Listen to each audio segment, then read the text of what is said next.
Welcome, friend, to this peaceful hour where we gently peel back the layers of time tonight our story takes. Place in a world far removed from ours, but still tenderly human, whether you re-drifting off or just looking to slow the pace of your evening.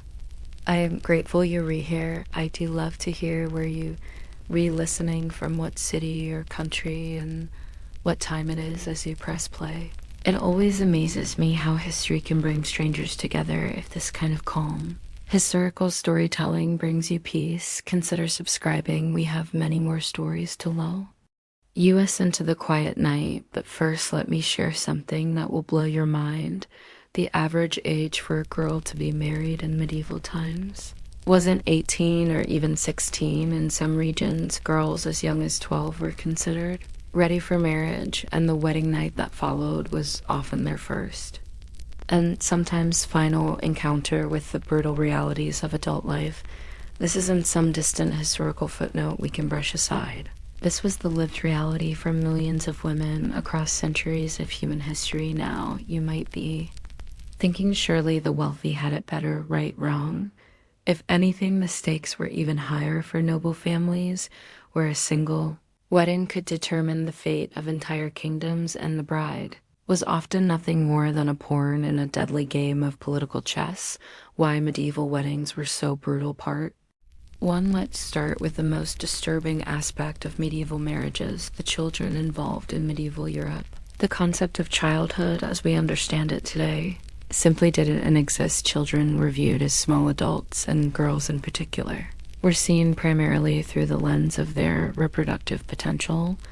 The moment a girl showed signs of physical maturity, she became a commodity in the marriage market. Take the case of Margaret Beaufort, who was first married at age 6 to John Diol. While this marriage was thankfully never consummated, it demonstrates how early the marriage machinery began grinding. Margaret would go on to be married 4 times, bearing her only child, the future Henry VIII.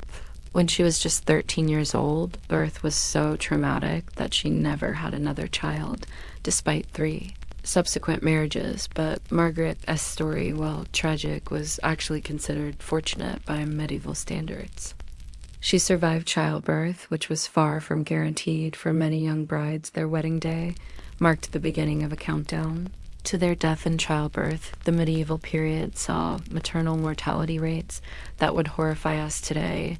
In some regions, as many as 1 in 3 women died from complications related to pregnancy and childbirth. Consider the fate of Isabella of Valois, who was married to Richard II of England when she was just 6 years old. The marriage was part of a peace treaty between England and France, and Isabella's value was measured entirely in terms of the political alliance she represented when Richard II was deposed and murdered 11-year-old.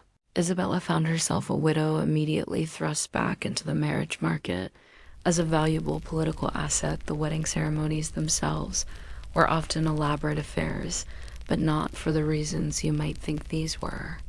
Into celebrations of love or even family unity, they were public demonstrations of wealth, power, and political alliances. The bride and groom were often the least important people at their own wedding. Let me paint you a picture of what a typical noble wedding looked like in medieval times.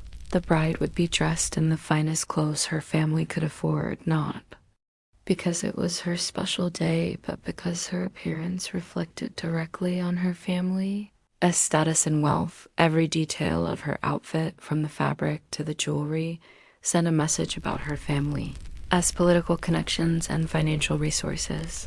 The ceremony itself was a complex web of legal and religious obligations. Marriage contracts were drawn up months or even years in advance, detailing everything from the bride's diary to the specific lands and titles that would change hands. These were romantic documents. They read more like business mergers.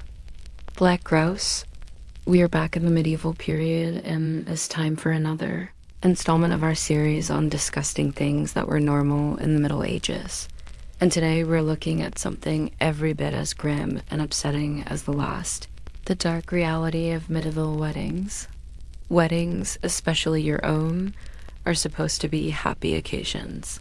You put on a nice dress, maybe you have a suit tailored, you exchange vows with your beloved, and everyone celebrates with you, sharing in your joy.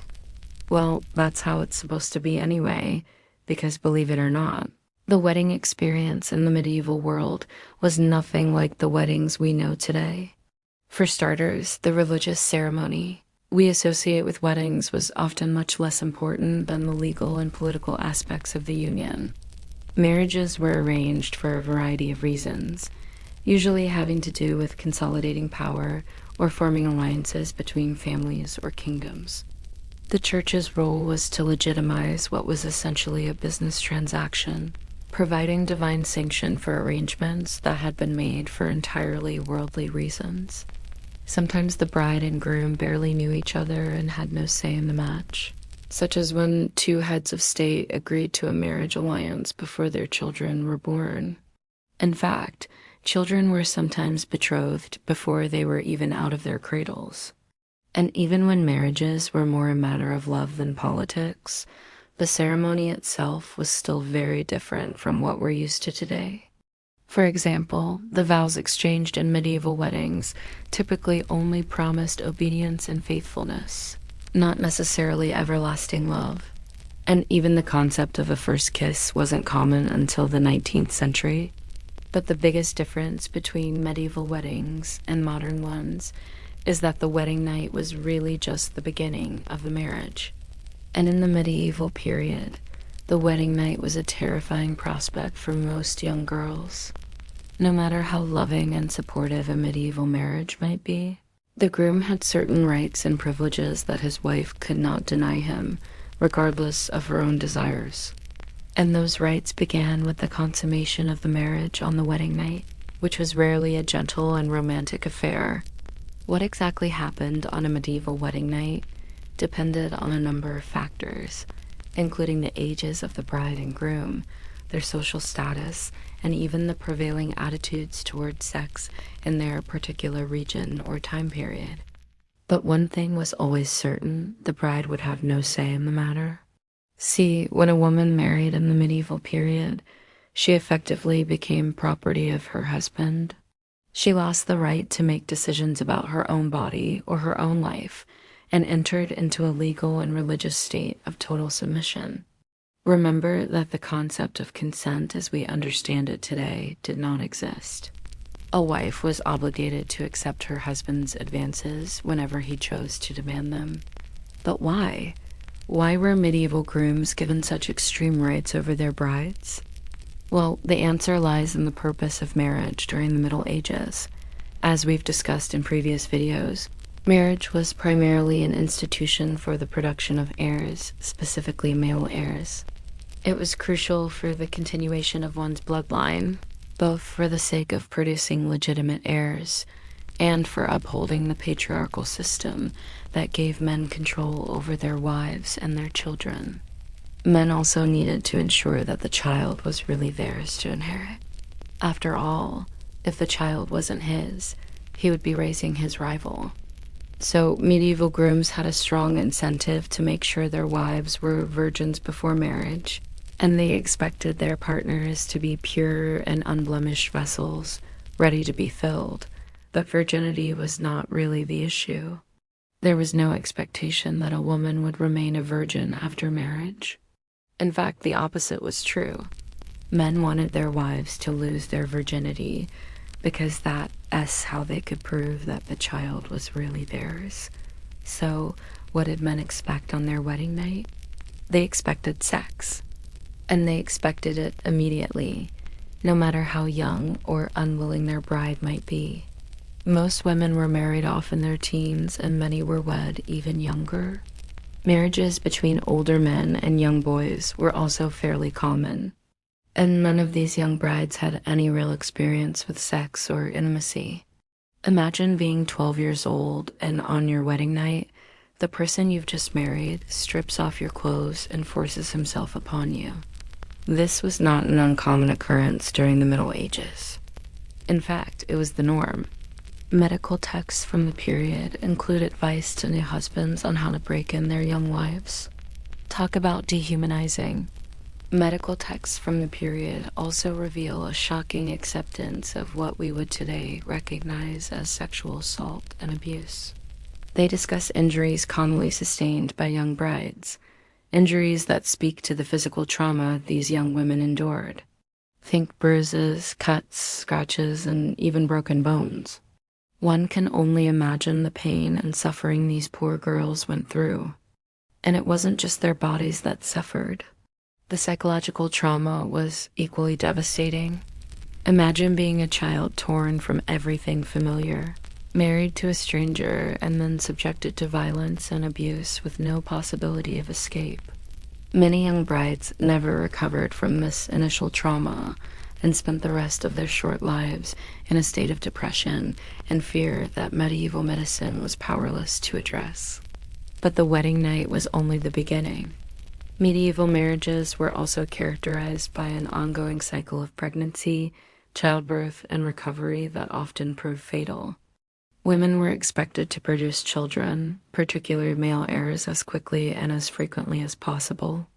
There was no concept of family planning or spacing pregnancies for the mother's health. The pressure to produce male heirs was enormous, and women who failed to do so faced serious consequences. Anne of Cleves, while from a slightly later period, exemplifies this pressure. Her marriage to Henry VIII was annulled partly because she failed to immediately become pregnant. She was fortunate to escape with her life when so many other wives of Henry VIII did not. Even when women did become pregnant, the dangers were far from over. Medieval obstetric care was primitive at best and often actively harmful. Midwives had little understanding of hygiene or proper medical procedures, and maternal mortality rates reflected this ignorance. Wealthy women fared somewhat better, having access to better nutrition and more experienced attendants, but even they faced significant risks. The story of Blanche of Castile illustrates both the political importance of childbearing and its dangers. Married to Louis, the ninth King of France, Blanche was the mother of 4 legitimate children and several more illegitimate ones.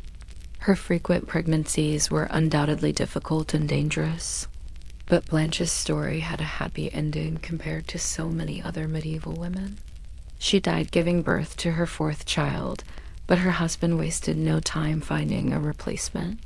He married Queen Isabella of Aragon just 8 months after Blanche's death. Although Isabella was older and had difficulty getting pregnant, her situation was not unique. In fact, medieval men were known to remarry very soon after their wives' deaths, sometimes within days. This practice was known as levirate marriage, and it allowed the husband to ensure that there would always be a mother to care for his children. It also helped to prevent the widow from remarrying and taking her late husband's inheritance with her. But perhaps the most important reason for the quick remarriage was the husband's eagerness to produce more heirs as quickly as possible. It should be noted that not all medieval marriages were so bad. While most marriages were arranged for political or economic reasons, some were true love matches. And while most couples did consummate their marriage on the wedding night, some were able to negotiate a delay. However, even in the best of circumstances, medieval marriages were very unequal partnerships. Women had little or no legal or economic power and were totally dependent on their husbands for their well-being. And even the kindest and most loving husband could be brutal on that fateful wedding night. Ultimately, the medieval wedding night was a traumatic and terrifying experience for most young girls. It was a night when they lost their innocence and became, in effect, property of their husbands. It was a night when they were subjected to violence and abuse with no hope of escape. It was a night that would forever change their lives. Thank you for watching.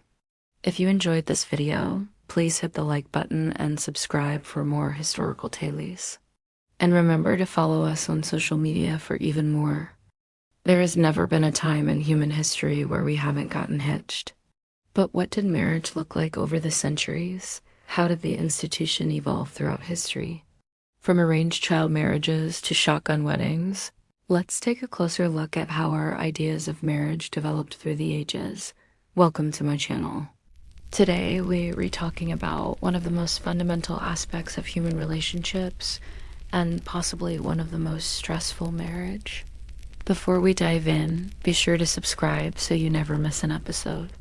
Let's head back to the Middle Ages. Picture this: you're living in a world where disease is rampant, medical knowledge is limited, and life is unpredictable at best. This was the reality of medieval Europe. And when it comes to marriage during this period, it's crucial to understand the dominant force at play: religion. The Catholic Church held immense power, influencing not just the spiritual aspects, but also the legal and social dimensions of marriage. This was deeply rooted in Christian teachings, which viewed marriage as a sacrament ordained by God Himself, something that shouldn't be entered into lightly, and certainly not for frivolous reasons. The Church believed that marriage was a sacred bond that should last till death. This created a strong social stigma against divorce.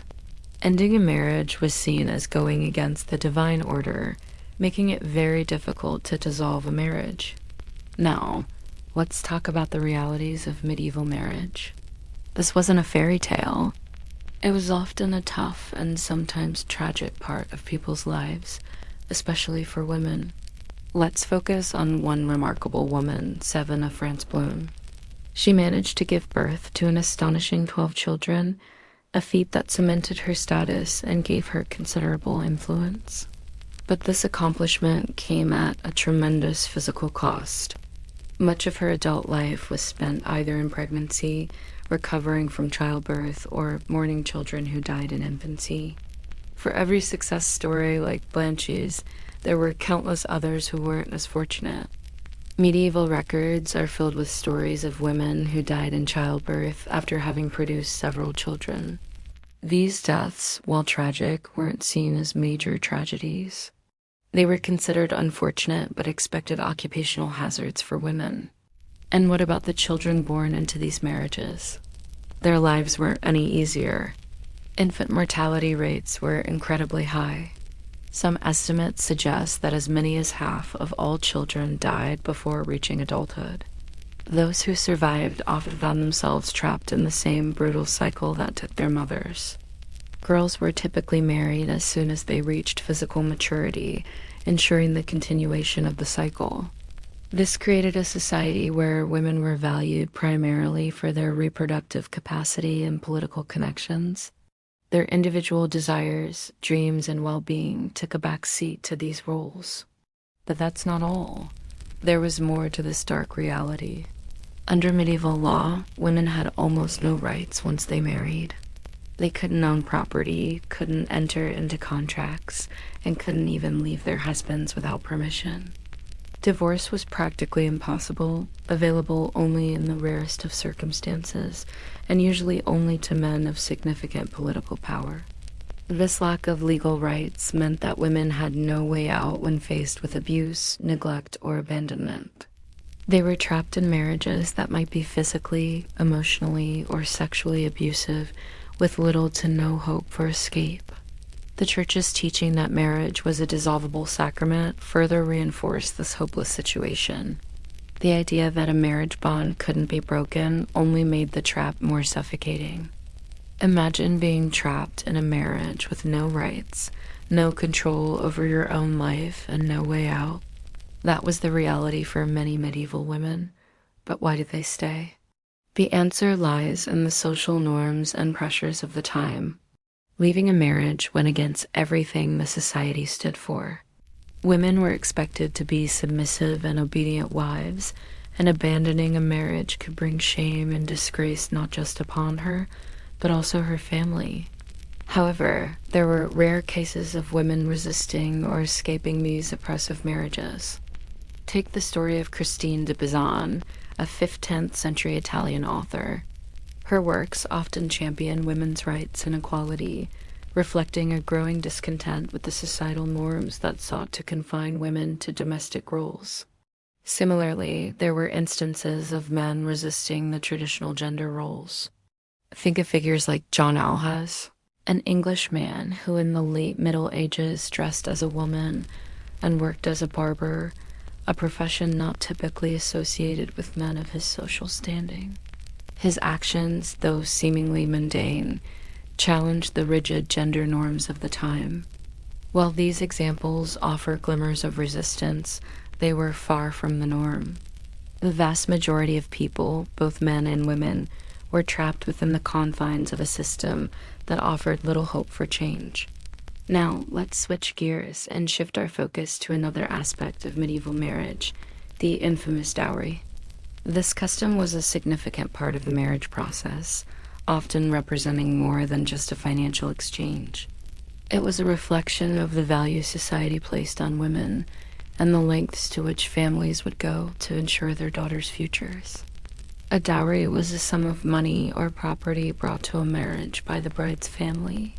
It was meant to provide for the bride's future, particularly in situations like widowhood, when she might find herself economically vulnerable. The amount of the dowry varied greatly depending on the family's wealth and social status.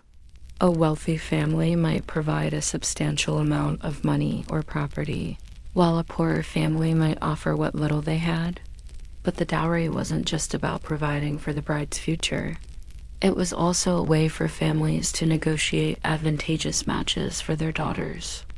A larger dowry could attract a more powerful or wealthy suitor, increasing the social standing of the bride's family. Conversely, a smaller dowry might result in a less desirable match. The importance of the dowry is highlighted by the fact that insufficient provision could lead to problems in the marriage. A bride who came with a dowry that was seen as too small might face mistreatment from her husband's family, who might view her as a burden rather than an asset. On the other hand, a bride with a substantial dowry might attract the wrong kind of attention, becoming a target for those seeking wealth. This economic aspect of marriage put immense pressure on families, particularly the mother, who often played a pivotal role in securing an appropriate dowry for her daughter. In some cases, the pressure was so intense that some families resorted to placing their daughters in convents instead of facing the financial burden of marriage. The dowry system, while seemingly archaic today, offers a window into the economic realities and gender dynamics of medieval society. It reveals a world where women were often seen primarily as economic assets and where their futures were largely controlled by their families. Despite the prevalence of arranged child marriages and the absence of divorce, medieval times weren't devoid of genuine love stories. Romances did happen, and sometimes couples even eloped to be married despite parental disapproval. However, such unions carried risks, including social stigma and sometimes even criminal charges for those who facilitated the marriage. The clandestine nature of these unions meant that records were often incomplete or inaccurate, giving us only glimpses of these passionate marriages. One striking example is the marriage of Henry VIII to Anne Boleyn. While not a typical romance due to the political ramifications, it highlights how personal desires sometimes intersected with the complexities of medieval marriage. As we conclude our exploration of marriage in the Middle Ages, remember that history isn't just about dates and events. It's about understanding the lives, challenges, and experiences of people who came before us. The institution of marriage, as we know it today, evolved over centuries, shaped by societal norms, religious beliefs, and legal frameworks. By understanding the complexities and challenges of marriage during the Middle Ages, we gain a deeper appreciation for the progress that has been made and acknowledge the struggles that continue to this day. Now I want to hear from you. What surprised you the most about medieval marriage? And what do you think is the most important thing to remember about this topic? Share your thoughts in the comments below. If you enjoyed this video, check out these other fascinating episodes. And don't forget to subscribe so you never miss an exciting episode.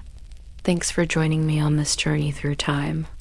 Until next time, stay curious and keep exploring the past.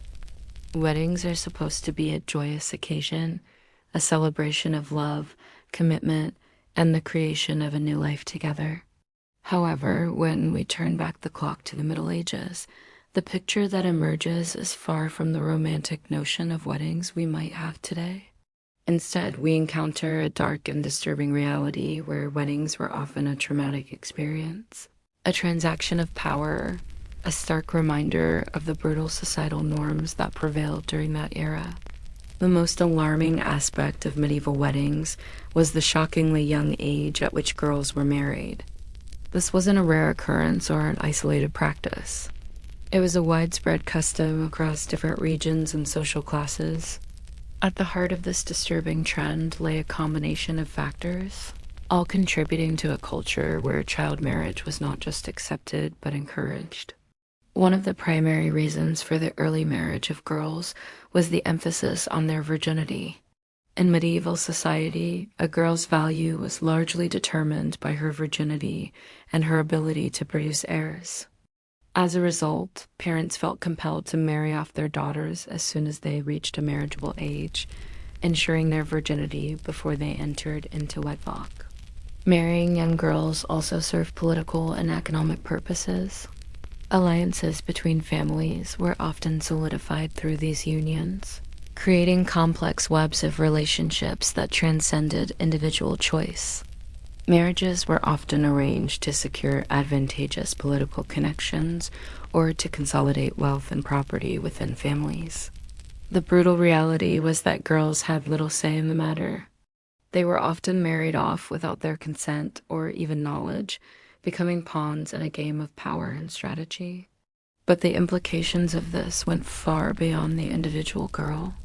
By perpetuating a system that valued youth and virginity above all else, medieval society created a breeding ground for abuse and exploitation. Young girls were particularly vulnerable to the predatory behavior of older men.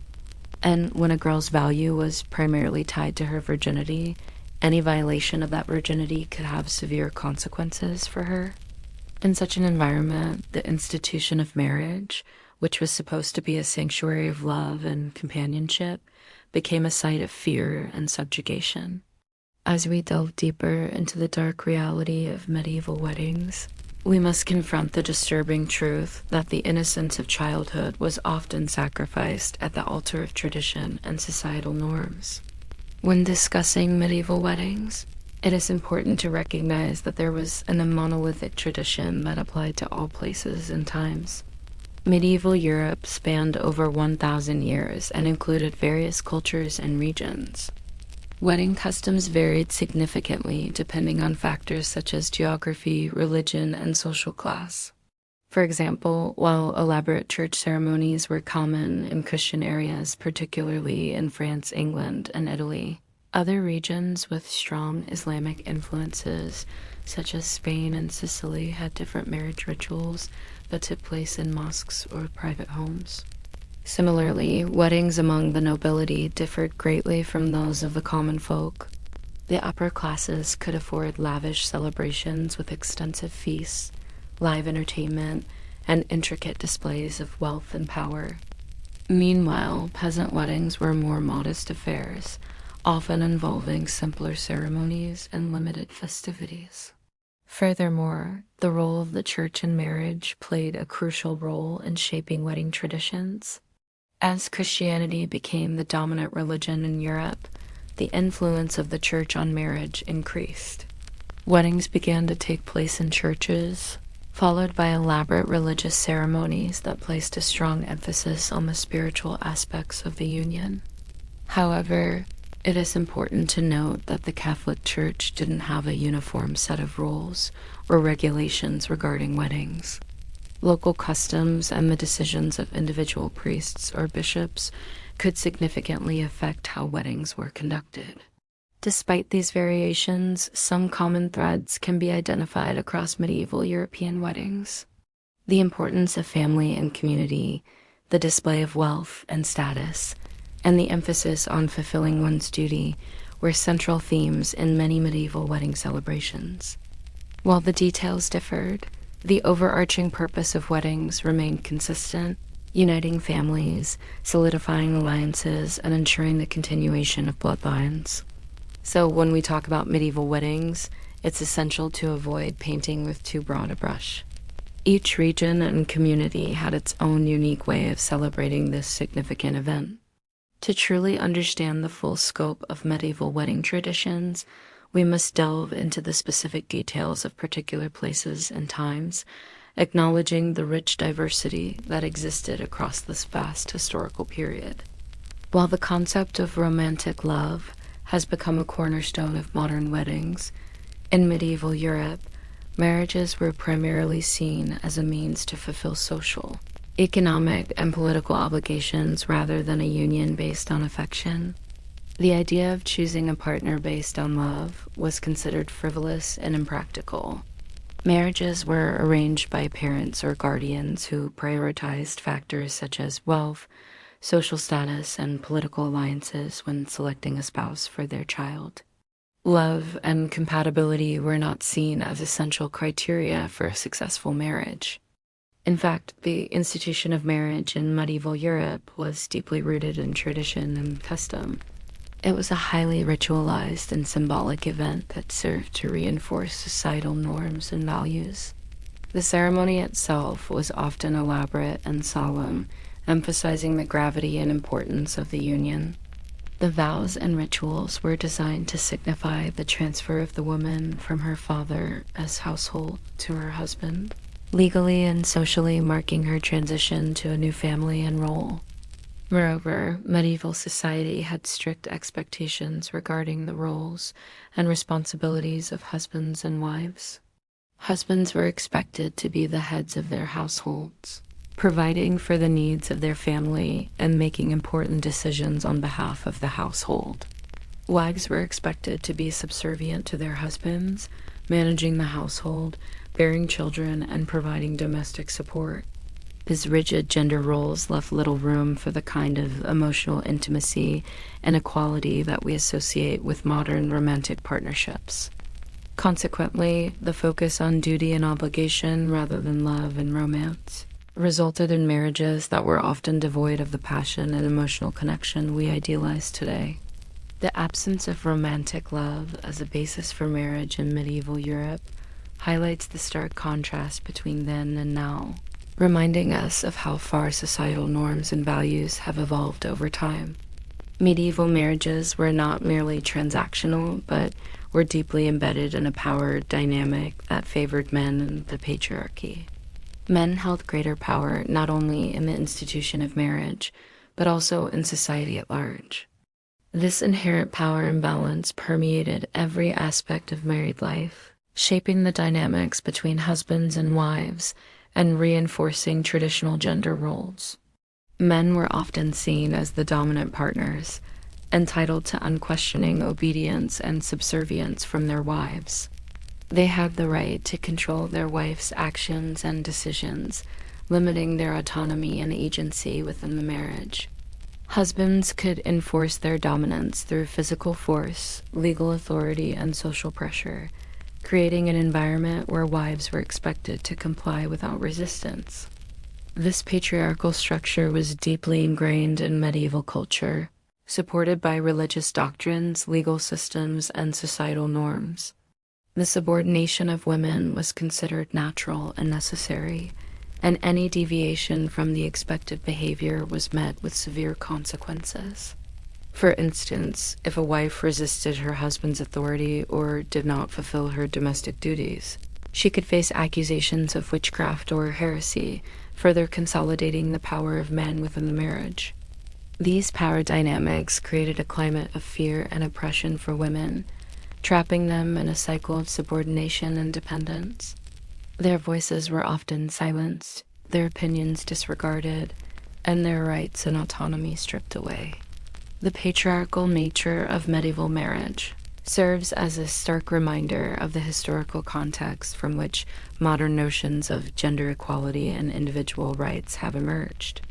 It underscores the ongoing struggle for gender equality and the need to challenge patriarchal structures that persist in various forms today. As we reflect on the dark reality of medieval weddings, It's crucial to acknowledge that these practices were not simply a product of ignorance or superstition. They were deeply ingrained in a culture that valued male dominance and female subordination. The suppression of women's rights and autonomy within marriage was a deliberate and systematic process aimed at maintaining societal control and upholding traditional gender roles. By understanding the complexities and nuances of medieval marriage, we gain a deeper appreciation for the struggles and challenges faced by women throughout history. We begin to recognize the significance of their voices and experiences in shaping our collective past. It's through this recognition and understanding that we can work towards a future where every individual, regardless of gender, is valued, respected, and empowered to make choices about their own lives. Is never guaranteed and never permanent. The impulses that created these brutal marriage practices still exist in various forms today, and it takes constant vigilance and effort to ensure that we continue moving toward greater recognition of human dignity and equality. The story of medieval weddings is ultimately a story about power, who has it, who lacks it, and how it's used to exploit and control others. By understanding these historical realities, we can better recognize and resist similar patterns of exploitation and abuse in our own time, ensuring that the progress we've made in protecting the rights and dignity of women and children continues to advance rather than retreat. Why?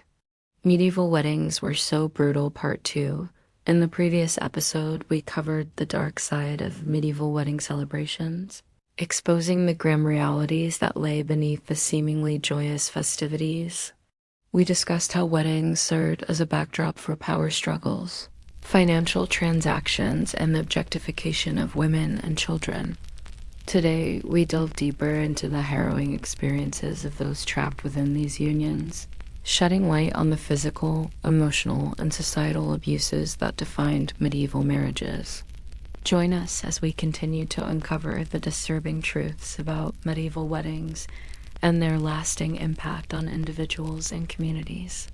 The cruel irony of forced marriages is that the very institution designed to celebrate love, commitment, and the union of two hearts becomes a breeding ground for pain, manipulation, and the normalization of abuse. The tales of medieval weddings serve as a stark reminder of the importance of safeguarding individual rights, challenging societal norms, and ensuring that every marriage is built on the foundation of consent, respect, and equality. Behind closed doors, the wedding ceremony concluded, and the newlyweds retired to their chamber for the consummation of the marriage. But for many, particularly young brides, this moment held more terror than passion. No premarital education existed in the medieval period. Girls wed without knowing what to expect, often having no say in the selection of their partners. Men, sometimes much older than their brides, claimed their right to the marriage bed, regardless of the girl's age or willingness. The concept of marital rape did not exist. Husbands considered their right to their wife's body absolute, a belief reinforced by church doctrine, which taught wives to submit to their husbands in all things. This absolute submission was expected even of children. Marriage was often the first step into adulthood, meaning girls as young as 12 were expected to accept the sexual advances of their husbands. Many were left traumatized, suffering in silence as the adults around them, including their own family members, turned a blind eye to their torment. Medical records from the era, scarce as they are, contain chilling accounts of physicians treating girls for injuries that today would be immediately recognized as signs of sexual assault. These hidden stories offer a glimpse into the dark reality of medieval marriage, where power, control, and abuse lurked beneath the veil of tradition and religious sanction. A celebration of domination, the wedding feast, meant to be a joyous occasion, often became a grotesque display of male dominance and female subjugation. Guests made crude jokes about the bride's upcoming deflation, sometimes following the couple to their chambers to witness the consummation. In some regions, the bloodied bedsheets were paraded the next morning as proof of the bride. S virginity and the marriage as completion. This public humiliation was not only considered normal, but necessary to validate the union. It was a celebration of the husband's conquest and a warning to other women about the fate that awaited them. For the bride, the spectacle was a humiliating initiation into her new role, a stark reminder of her diminished status and the loss of her autonomy. The feast itself was structured to reinforce traditional gender roles, with men dominating the proceedings and women relegated to the background. It was a microcosm of medieval society where power and privilege were determined by birth and circumstance, and where the voices and agency of women were systematically silenced and disregarded. The marriage contracts from the period read more like bills of sale than agreements between equals. They specified the exact value of the bride in terms of land, livestock, and currency, with detailed provisions for what would happen if she failed to produce male heirs. A woman's worth was measured entirely by her reproductive capacity and her family's wealth. If she proved barren, her husband could seek an annulment, leaving her destitute and disgraced. If she bore only daughters, she might face abandonment or even accusations of witchcraft. These contracts stripped women of their individuality, reducing them to mere commodities and bargaining chips in a game of social and economic strategy. Husbands gained control over their wives' lives, dictating their every move and decision. Women could not own property, make contracts, or even leave their homes without their husband's permission. They were financially dependent on him and unable to protect their own interests or seek help if mistreated.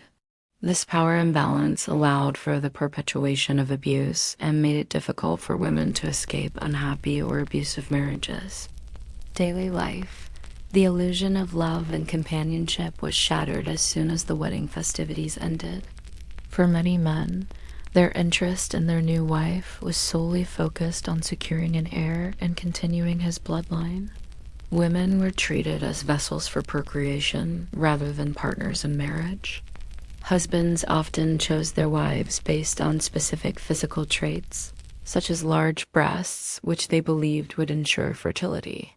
Once the bride gave birth to a son, she was often relegated to a secondary role, viewed primarily as a means to produce heirs. Daughters were also seen as burdens rather than blessings, representing additional mouths to feed and future expenses associated with their eventual marriages. Medieval society, marriage was not just a union between two people, but a means to forge alliances, maintain social order, and preserve wealth and power within families.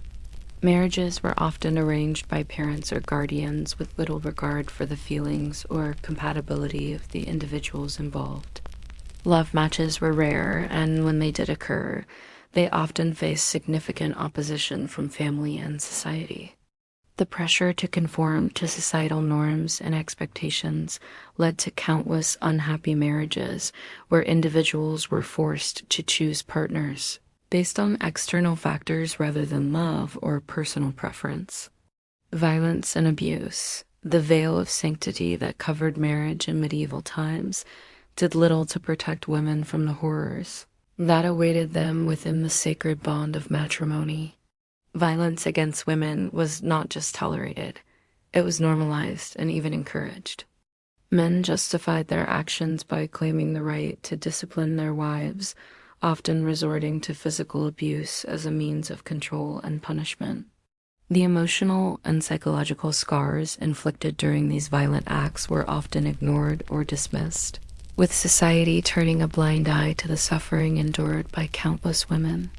The absence of legal recourse or social support left victims trapped in a cycle of abuse with nowhere to turn for help. Children in the crucible. The innocence of childhood was lost in the rigid societal structures of medieval times. Children, especially girls, were thrust into adulthood through early and forced marriages. With no regard for their emotional or psychological well-being, they were subjected to the demands and expectations of a patriarchal system that valued their reproductive potential over their childhood. The trauma of these experiences left deep emotional scars, shaping their perspectives and behaviors for years to come. The loss of innocence and the disruption of childhood also had long-lasting consequences for their overall development and mental health. Inheritance and property. Inheritance laws favored male heirs, leading to a situation where women were often seen as nothing more than property to be passed down. Their value was determined solely by their relationship to men, with daughters seen as liabilities and potential burdens.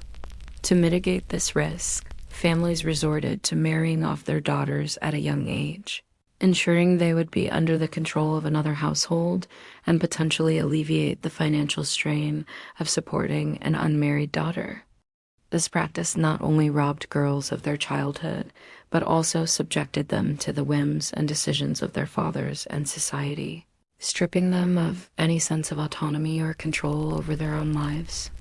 Ephemeral lives. The average lifespan in medieval Europe was short, with life expectancy ranging from 35 to 40 years due to rampant disease, poverty, and lack of basic medical knowledge. This grim reality meant that many individuals, including children, did not live long enough to reach old age. The high mortality rate resulted in a constant cycle of death and mourning, shaping the societal norms and attitudes towards life and loss.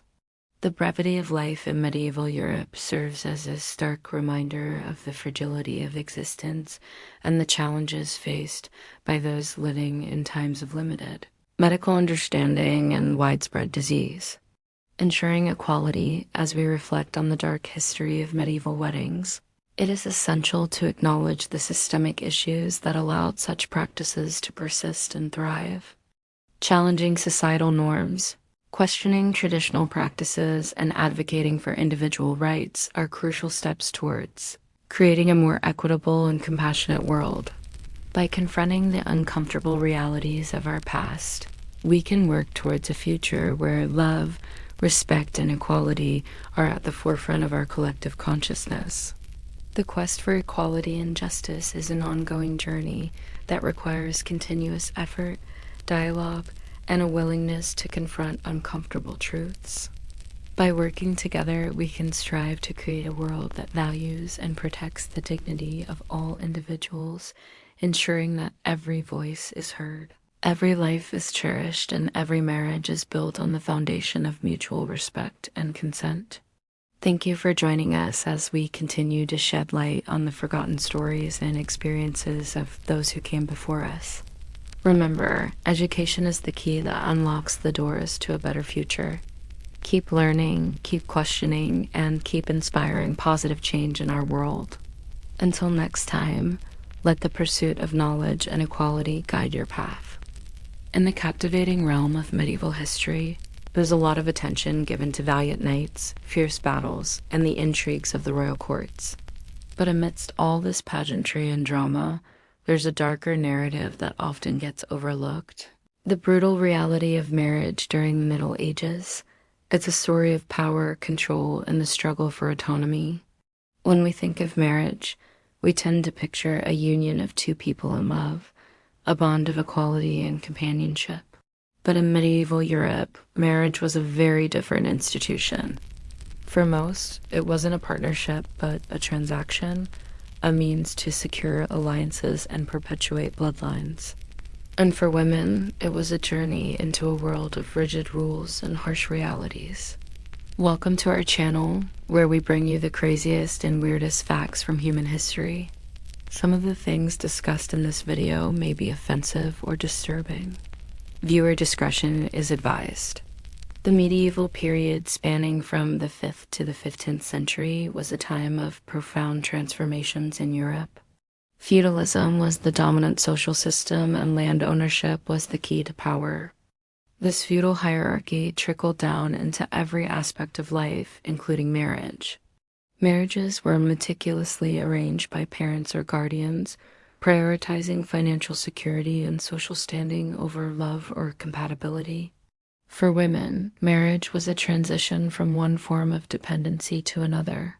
At birth, they were under the control of their fathers. Upon marriage, they shifted to the authority of their husbands, and if widowed, they might fall under the guardianship of male relatives. This lack of autonomy extended to a woman's ability to choose a partner. Love matches were rare, and those who rejected suitable matches proposed by their families risked being ostracized and remaining unmarried. Moreover, age was a critical factor, with young girls as young as 12 or 13 being deemed marriageable. Such unions frequently resulted in pregnancy during the girl's adolescence. The pressure to conform to these norms was immense, and those who did not comply faced significant social stigma. Women who refused to marry or who experienced unhappy marriages were often branded as witches, reflecting a society that demonized those who did not adhere to traditional gender roles. The pursuit of male heirs was a relentless obsession in medieval society. In a world without inheritance rights for daughters, having a son was crucial to continue the family line and secure an inheritance. The societal pressure led to multiple marriages for men and for women. Each failed pregnancy brought intense scrutiny and potential reproach. A wife's value was largely determined by her ability to bear sons, and barrenness was both a personal tragedy and a reflection poorly on her husband's lineage. While we may find these practices appalling today, it's essential to understand them within the context of the time. Medieval society was deeply influenced by religious doctrine, which had a profound impact on how marriage was perceived and practiced. The Christian Church played a pivotal role in shaping the institution of marriage, heavily promoting the idea that women were inherently sinful, the daughters of Eve, who had brought sin into the world. Marriage was thus presented as a necessary evil, a way to contain female sexuality and ensure legitimate heirs. This portrayal of women had a lasting impact, contributing to the subjugation and mistreatment of women in subsequent centuries. To further this narrative, the Church presented Eve as deceitful and manipulative, blaming her for tempting Adam and introducing sin into the world. This portrayal of Eve established a stereotype of women as inherently sinful and lacking in virtue, a notion that permeated medieval society and influenced the treatment of women. Priests would counsel wives to endure beatings as penance for their inherent wickedness, viewing it as a punishment for their sinful nature. This perspective justified the mistreatment of women and provided a religious basis for their subordination within marriage. Divorce was virtually impossible, and a woman who left her husband, even in the face of abuse, faced excommunication and social exile. The threat of excommunication, the official exclusion from the church, acted as a powerful deterrent, keeping women trapped in abusive marriages. If a woman endured physical abuse, she was often encouraged to see it as a test of her faith and a means of purifying her sins.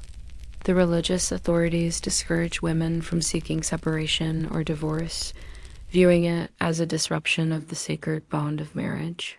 Instead, women were advised to pray for the well-being of their abusive husbands and seek reconciliation within the marriage.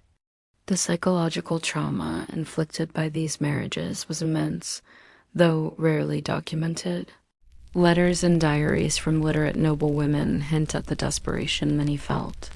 Some speak of praying for death rather than facing another pregnancy, while others describe feeling like trapped animals, valued only for their wombs and their silence. The absence of legal or religious recourse for abused wives left women trapped in a cycle of violence and despair. They were confined to their homes with little access to education or economic opportunities, making escape nearly impossible.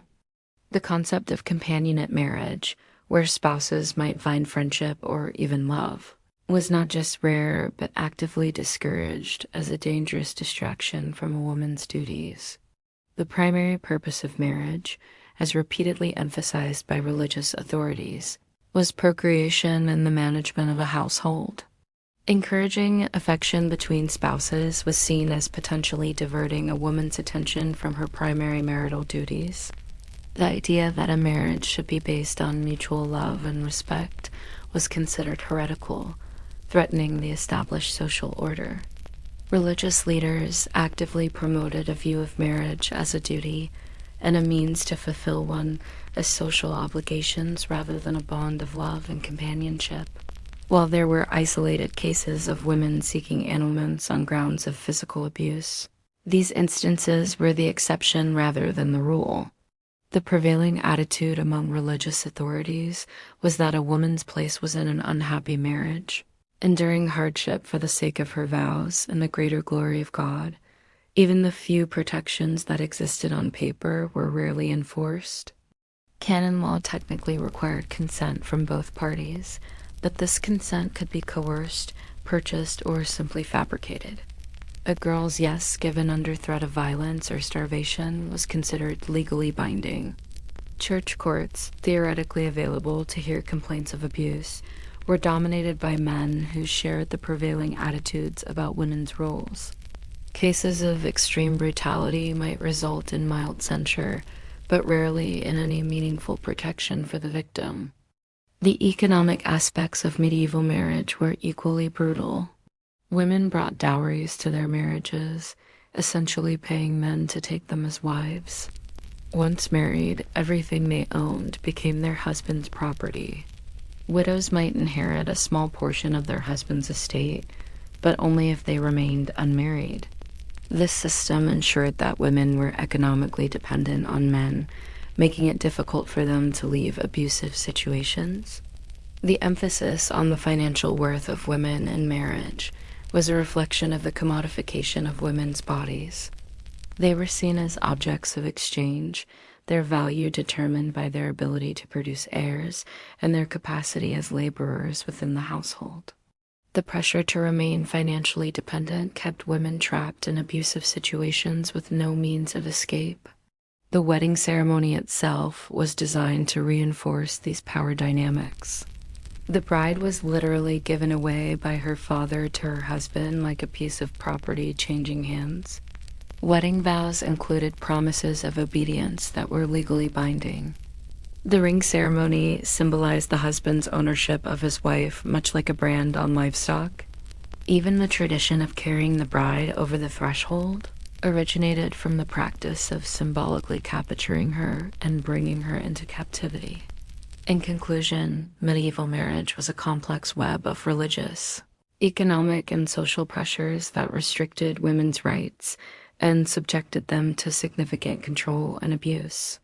Arranged marriages, the relentless pursuit of male heirs, and the absence of legal recourse for abuse created a climate of fear and subjugation. The influence of religious doctrine, which portrayed women as inherently sinful and marriage as a battleground between the sexes, only exacerbated these issues. While this historical context is crucial for understanding the struggles faced by women during the Middle Ages, it also highlights the urgent need for continued progress towards gender equality and the recognition of women's rights and autonomy. As we delve deeper into history, we must confront these uncomfortable truths and strive to create a world where such abuses are never repeated. Thank you for watching. Do you think that women's rights have been adequately addressed? Let us know your thoughts. And make sure to subscribe for more videos. In our previous episode, we talked about how wedding nights used to go down in medieval times. If you haven't checked it out yet, you should definitely take a look. It'll give you some pretty vivid insights into the world of medieval romance. And it's really quite entertaining, if I do say so myself. But today, we're going deeper into the dark side of medieval weddings, talking about something called bride kidnapping. Now, don't let the name fool you. This wasn't some light-hearted prank or a spontaneous decision. No, this was a serious and disturbing practice that was accepted and even encouraged by the society back then. So grab a mug, settle in, and get ready for a wild ride through the twisted logic and messed up mentality of medieval times. You won't believe the things that went down. The story begins in 1164 in England, a place and time when the rules of engagement were a whole different ball game. Forget about romantic dinners and bouquets. Here, the main goal was to get your hands on a bride without getting caught. The man behind this mission was a guy named William, who had set his sights on a certain Mabel, a woman who was actually engaged to someone else, a knight named Robert. But that didn't stop William. He was determined to make Mabel his bride by any means necessary. What happened next was straight out of a medieval action movie. In the middle of the night, while Robert was away, William assembled a crew and they snuck into Mabel's house. Their mission: kidnap the woman of their client's dreams. They burst into her room, grabbed her, and ran for their lives, not caring about the chaos they left in their wake. You might be thinking, why didn't they just wait until Robert was back? Well, because they knew there was a race against time. Under medieval law, once Robert realized Mabel was gone and reported her missing, the whole region would be put under a kind of timeout. Travel would be restricted, and no one would be allowed to leave until Mabel was found. It was like a real-life game of hide and seek with serious stakes. So now, with seconds ticking away, William and his gang had to make it to the church and convince a priest to marry them before the clock struck 12. As they raced through the streets, the sound of approaching horsemen echoed behind them. It was Robert and his posse hot on their trail. Time was running out. When they finally reached the church, William made a deal with the priest. He promised to return later to be married in a proper ceremony, but right now, they needed to get hitched as soon as possible. The priest agreed, likely more out of fear of the approaching mob than genuine willingness to participate in such a shady scheme. He married the couple, and just as they signed the official papers establishing their sham marriage, Robert burst through the doors. Now, you'd think this would be the end of the story, right? But in medieval England, this was just the beginning. William and Mabel knew they couldn't stay in town, so they took off on horseback, heading to a nearby forest. Meanwhile, Robert, furious and desperate to rescue his fiancée, followed close behind. Their journey led them to a spot near a river where Robert finally caught up. A fierce battle ensued with swords flashing and horses rearing. It was every bit as dramatic as a medieval epic, except this time, there was no chivalrous code of conduct. It was every man for himself. In the end, Robert came out on top, defeating William and seizing Mabel. He then dragged her back to his horse and headed home, probably feeling like a hero. But here's the thing. The medieval justice system was a lot less concerned with tales of daring rescues and more focused on property rights. See, under medieval law, the minute Mabel agreed to marry William, whether willingly or under duress, she officially became his property. By taking her back, Robert had actually committed a crime, plain and simple. To make matters worse, William wasn't about to let this go. He demanded compensation for his bride, presumably based on the value of her virginity, which had been lost during the ordeal. This was not uncommon. In medieval times, a woman's virginity was considered her most prized possession, and if it was taken away without her consent, the perpetrator could be held liable for its loss. To add insult to injury, the priest who had officiated the sham marriage refused to retract his statement, probably fearing Robert's wrath if he did. So what was poor Mabel to do? She tried appealing to the higher authorities, but given the strict laws and deep-rooted misogyny of the time, she probably didn't have much luck. As for Robert, he was left with a girl who had been forcibly taken from him, but was now legally his wife, all thanks to the messed-up rules of medieval engagement. Talk about a catch-22 situation. Now, you're probably wondering what happens to a woman in this kind of situation. How did it affect her life, her rights, her choices? Well, it wasn't pretty. Once a woman was forcibly married in medieval times, she basically lost all bargaining power. She had no say in the matter, and her wishes and feelings were pretty much irrelevant. Her fate was sealed, and she was expected to accept her new reality, whether she liked it or not. Her primary role now was to bear children, specifically boys, who would carry on the family line and inherit property. If she failed to produce a male heir, she could face a lot of unpleasantness, including accusations of witchcraft. On top of that, she couldn't own property or make contracts.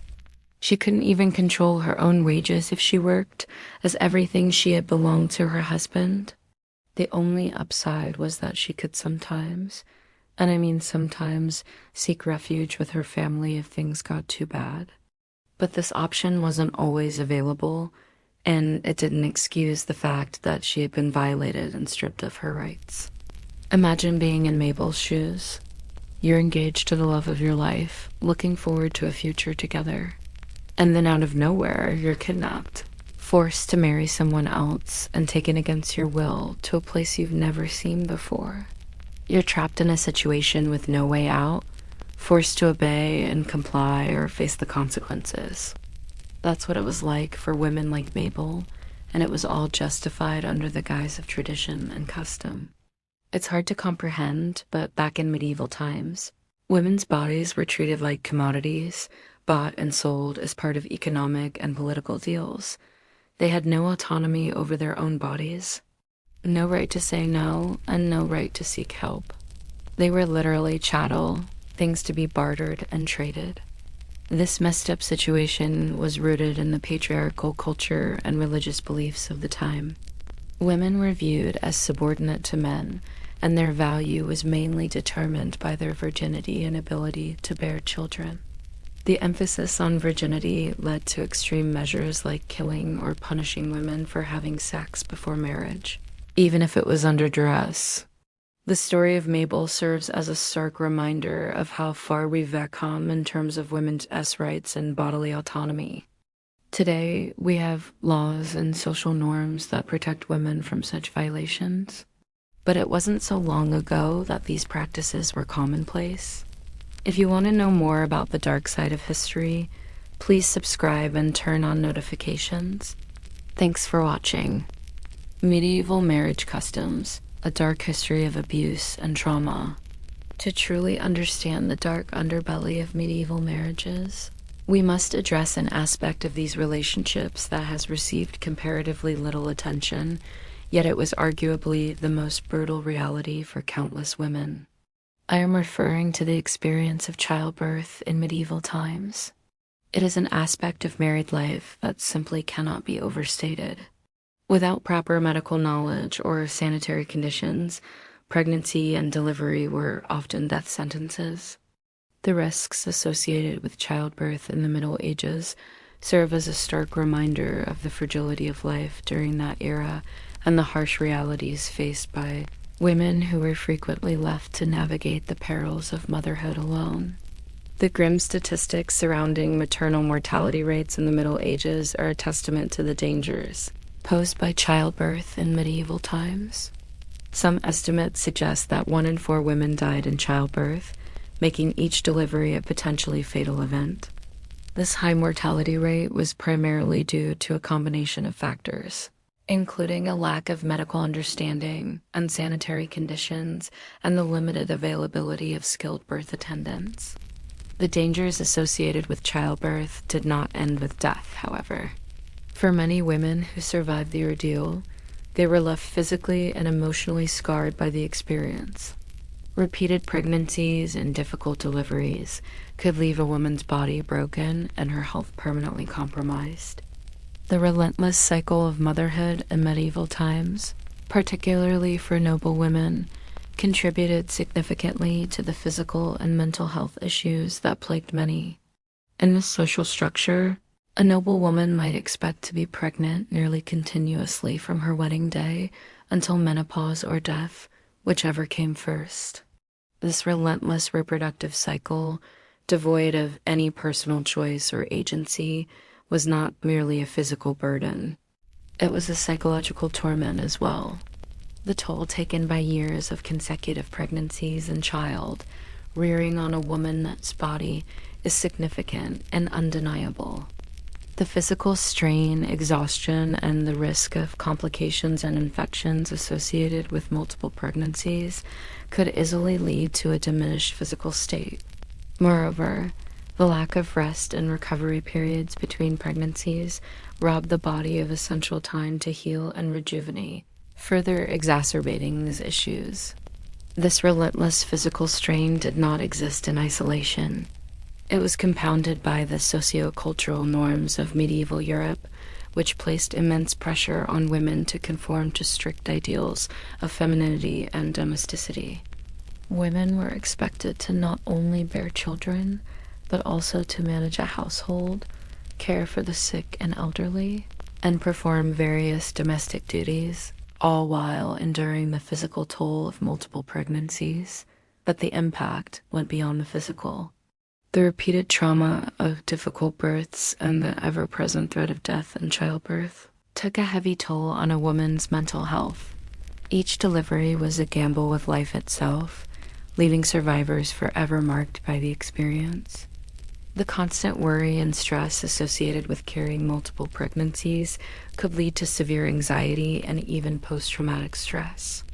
The absence of proper medical care and the ever-present fear of complications or loss of a child would have left many women living in a state of constant tension and emotional distress.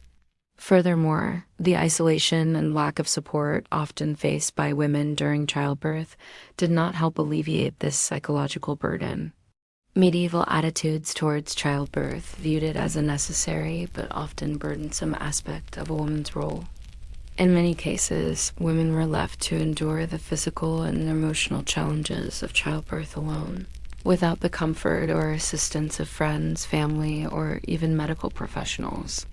This isolation only added to the trauma, creating an experience that was not just physically challenging, but deeply distressing and psychologically damaging.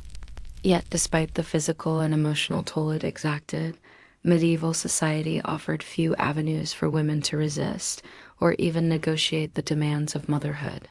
The unrelenting cycle of pregnancy and childbirth was often seen as a woman's primary purpose, and any deviation from this role was often met with social stigma or even ostracism. Women were generally not afforded the freedom to make choices about their own reproductive health or the timing of their pregnancies. Instead, they were expected to comply with the wishes of their husbands or families, who often viewed marriage and childbearing as an economic and social asset. The consequences of not conforming to these expectations were significant. Women who resisted unwanted pregnancies or failed to produce children were often subjected to social disgrace, accusations of witchcraft, or even abandonment. The horror of medieval marriage customs does not end with the experience of childbirth.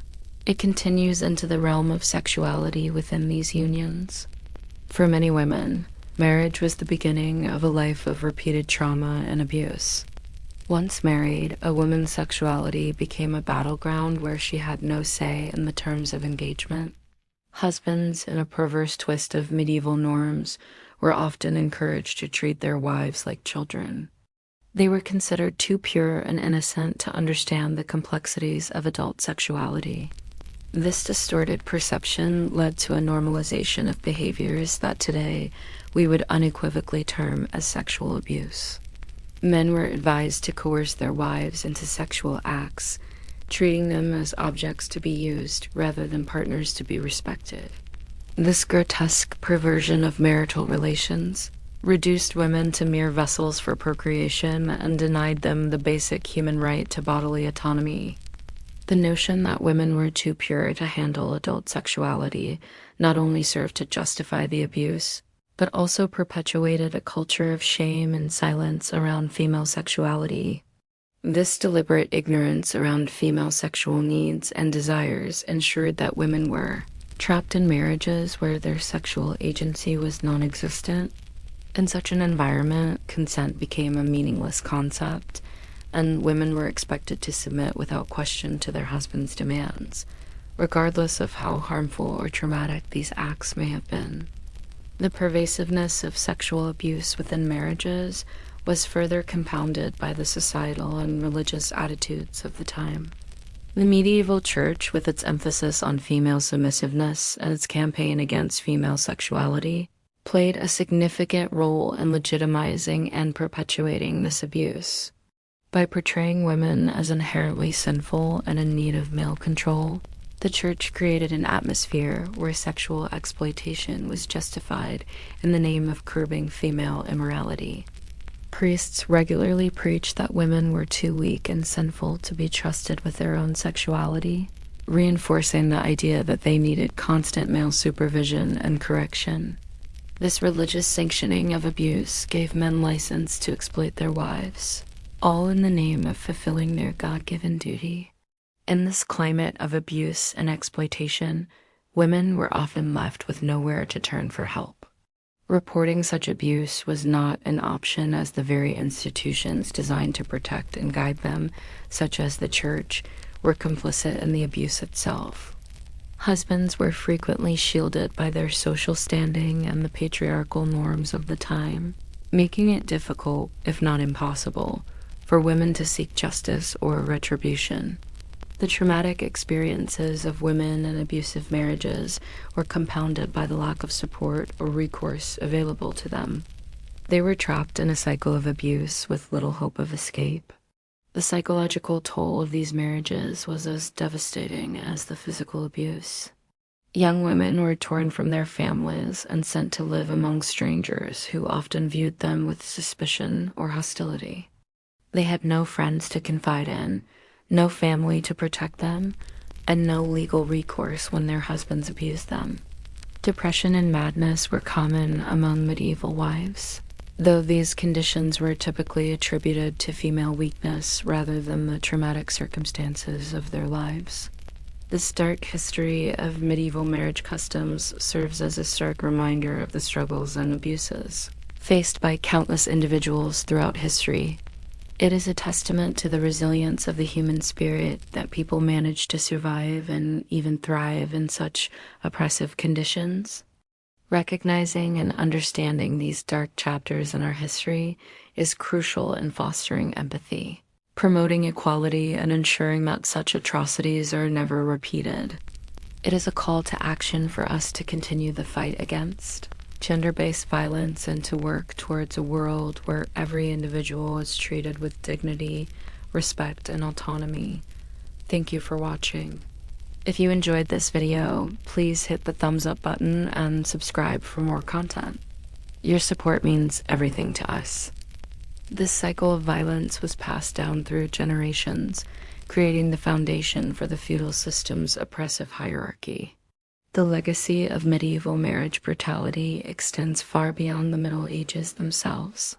Many of the legal and social customs that emerged during this period continued to influence Western society for centuries afterward. The idea that women were naturally inferior to men and needed male protection and guidance persisted well into the modern era. The notion that marriage gave husbands unlimited rights over their wives' bodies and property remained embedded in legal systems until remarkably recent times. To truly understand the horrifying toll exacted by medieval marriage, we must confront not just its physical violence, but the psychological terror woven into every aspect of the wedding day. This was not simply a different time with different customs.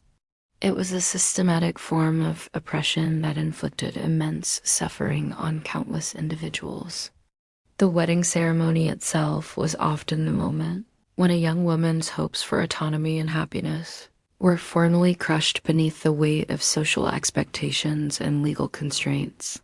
The psychological scars left by these brutal marriage customs extended far beyond the individual women who endured them. They shaped cultural attitudes about gender, power, and relationships that influenced literature, art, religion, and law for centuries to come.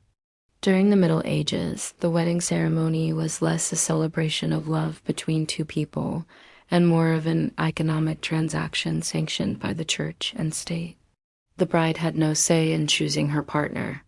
Her father, acting as her legal guardian, negotiated the marriage contract, which outlined not just the union of two people, but the transfer of property and assets. The bride price, a sum of money or goods paid by the groom's family to the bride's family, was a tangible symbol of the bride's value as property being exchanged. This dehumanizing element pervaded every aspect of the wedding. The bride was paraded through public spaces, not as a symbol of love and commitment, but as a commodity on display. Her beauty and youth were assessed by onlookers as if she were livestock at a market. Spectators openly discussed her suitability for her role as a wife and mother, commenting on her figure, complexion, and bearing, all to determine whether she met the expectations of her time. Such displays were not merely crass or embarrassing for the bride. They were part of a larger system that objectified and degraded women, reducing them to their physical attributes and reproductive capabilities. The bride's attire was not a reflection of personal taste or style, but a means to showcase her value. Wealthy families dressed their daughters in the finest fabrics and jewels not to honor the bride, but to advertise the bride's father's wealth and the groom's acquisition. A young woman's wedding day outfit was a silent scream, a desperate attempt to assert her individuality and beauty amidst the chaos. But such acts of defiance were futile. The bride's appearance was controlled, her movement restricted, and her very identity was stripped away and replaced with that of a dutiful wife and mother. The wedding ceremony itself was a ritual of humiliation and subjugation. The bride was often veiled not to enhance her allure, but to obscure her face, transforming her into a mere object to be claimed and possessed. The veil symbolized the bride's transformation from a maiden to property, a visual reminder that she was now the possession of her husband. The exchange of vows was not a moment of mutual commitment, but a public declaration of obedience and servitude. The bride was expected to swear fealty to her husband, promising to obey and submit to him in all things. This was not a promise of love and partnership, but a vow of surrender and compliance. Medieval weddings were not merely somber affairs. They were traumatic events designed to break a woman's spirit and ensure her compliance within the rigid confines of marriage. The bride's emotional well-being was sacrificed at the altar of tradition and decorum. The spectacle of the wedding day was carefully orchestrated to humiliate, subjugate, and subdue the bride, ensuring her compliance within the rigid confines of her new role. Imagine waking up on your wedding day not with excitement, but with dread. You are not getting married for love, but because it is your duty. Your father has arranged this union, not because he cares about your happiness, but because it is advantageous for his social standing or financial security. He has bartered you away like a commodity, disregarding your feelings, your dreams, or your very identity. As the wedding preparations begin, your relatives swarm around you, not to help or comfort you, but to assess your value as a prospective bride. Your figure, complexion, and bearing are scrutinized as if you were livestock at a market. Whispers follow you, judging your suitability for your role as a wife and mother. There is no love in their eyes, only the cold, hard assessment of whether you meet their expectations. You are dressed not in something beautiful, but in a costume designed to advertise your worth. You are adorned with jewels and finery not as gifts, but as part of the transaction, valuable assets being transferred from one man to another. As you stand before the altar, veiled and adorned, you are no longer seen as a human being with feelings, dreams, and aspirations. You are an object on display, a prize to be claimed and possessed. When the ceremony begins, you are not the center of attention, but the passive recipient of actions performed upon you. You do not exchange vows of love and commitment with the person you are marrying, but swear fealty to your husband, promising to obey and submit to him in all things. There is no joy in the ceremony, only the chilling finality of a life surrendered. With each passing moment, your identity is stripped away. You are no longer a daughter, sister, or individual with aspirations. You are now a wife, a vessel for producing heirs, and maintaining the bloodline of your husband's family. Your future is bleak, your fate predetermined. You are trapped in a loveless marriage, your body and soul belonging to your husband, your life reduced to bearing children, managing a household, and upholding your husband's social standing. You have no autonomy over your own body. Your husband has absolute control over your fertility, forcing you into sexual relations to produce heirs. If you resist, you are deemed disobedient and branded a shrew. If you comply, you are seen as a good little girl, obedient and compliant. Your body becomes a battleground where your husband asserts dominance and enforces his ownership. Your sexuality is not your own, but a tool for procreation and control. You are denied access to education and cultural pursuits considered unsuitable for women. Your time and energy are devoted to domestic duties, ensuring your husband's comfort and the upkeep of his household. Your world is confined within four walls, where you are watched over by other women, not as friends or confidants, but as gossiping busybodies eager to pass judgment on your every move. Even your thoughts are not your own. You are constantly reminded of your place as a subservient wife and the importance of upholding your husband's honor. Every action, word, and thought is filtered through the lens of his approval. Your identity is erased, replaced with that of a submissive wife and mother. You are not a person with aspirations, emotions, and agency. You are a shadow, a mere extension of your husband's will. Medieval weddings were not just about uniting two people in love. They were about transferring property and ensuring the continuation of bloodlines. Women were not partners in marriage, but chattel, bought and sold in a market where their value was determined by their virginity, youth, and familial connections. The trauma of such weddings reverberated through generations, shaping not just individual lives, but societal attitudes towards women. This dark legacy continues to cast long shadows, reminding us of the urgent need to challenge archaic traditions and champion gender equality in all its forms. In the unsettling chronicles of medieval weddings, we find a stark reminder of the lengths to which societal norms can degrade and dehumanize. These were not just different times with different customs. It was a systematic erasure of women's autonomy, reducing them to objects of trade and perpetuating cycles of trauma that resonated for centuries. Understanding this dark chapter is not just about acknowledging a bygone era. It is about recognizing how far we've come and how far we still need to go in the pursuit of gender equality and human dignity. The wedding night, the very phrase sounds romantic, doesn't it? A time of passion, love, maybe even a little awkward fumbling. But 1,000 years ago, the wedding night was none of those things. It was a brutal, terrifying ordeal for women and men who were fully complicit in the horror show. Today, let's talk about what actually went down on the wedding night 1,000 years ago. What do we know about medieval weddings? They were big affairs, important community events. There was feasting, drinking, music, dancing, a lot like today. And it was common for weeks to turn into months when you count all the celebrations surrounding the marriage of two people. But at the heart of the wedding stood the marriage contract, a document which the bride and groom signed, promising to fulfill their duties to each other. Now, when I say duties, I mean the husband was promising to protect and provide, and the bride was agreeing to something far more serious. She was expected to comply, to speak when spoken to submit gracefully to her fate.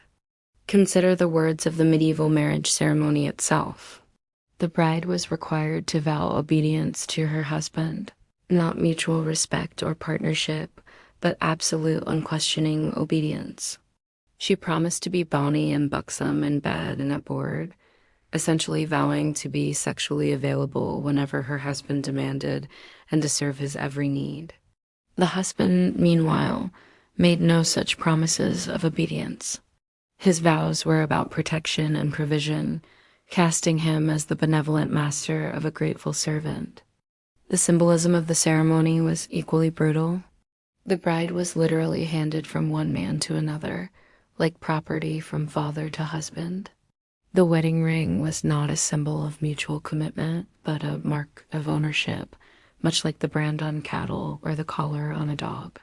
In many regions, the groom would place the ring on each of the bride's fingers, in turn reciting in the name of the Father and of the Son and of the Holy Ghost, before finally settling it on the fourth finger. This ceremony bound her to him through divine authority. But perhaps most disturbing was the public nature of these ceremonies. Designed to ensure there could be no escape, no claim that the marriage was invalid. Witnesses were required not just to observe the happy couple, but to legally verify that the woman had been properly transferred to her new owner. The community became complicit in her enslavement, their presence serving as a legal guarantee that she could never claim the marriage was forced or invalid. The wedding feast that followed was equally revealing of the brutal power dynamics at play. While the groom celebrated with other men, drinking and boasting about his new acquisition, the bride often sat in terrified silence, knowing that the evening would end with her sexual encounter, an event that was rarely consensual and often violent. The other women at the feast would often regale her with horror stories of their own wedding nights, as if sharing trauma was some sort of twisted bonding ritual. What made these ceremonies particularly insidious was how they wrapped this systematic abuse in the language of celebration and divine blessing. The church taught that marriage was a sacred sacrament blessed by God Himself. This religious sanctioning made resistance not just socially impossible, but spiritually dangerous. A woman who fought against her marriage wasn't just defying her father and husband. She was defying God Himself, risking eternal damnation for the crime of wanting autonomy over her own life. And the fears surrounding the wedding night were well-founded. Men did not approach these ceremonies with any sense of delicacy or romance. For them, it was a conquest, a battle of wills where the woman's surrender was the ultimate prize.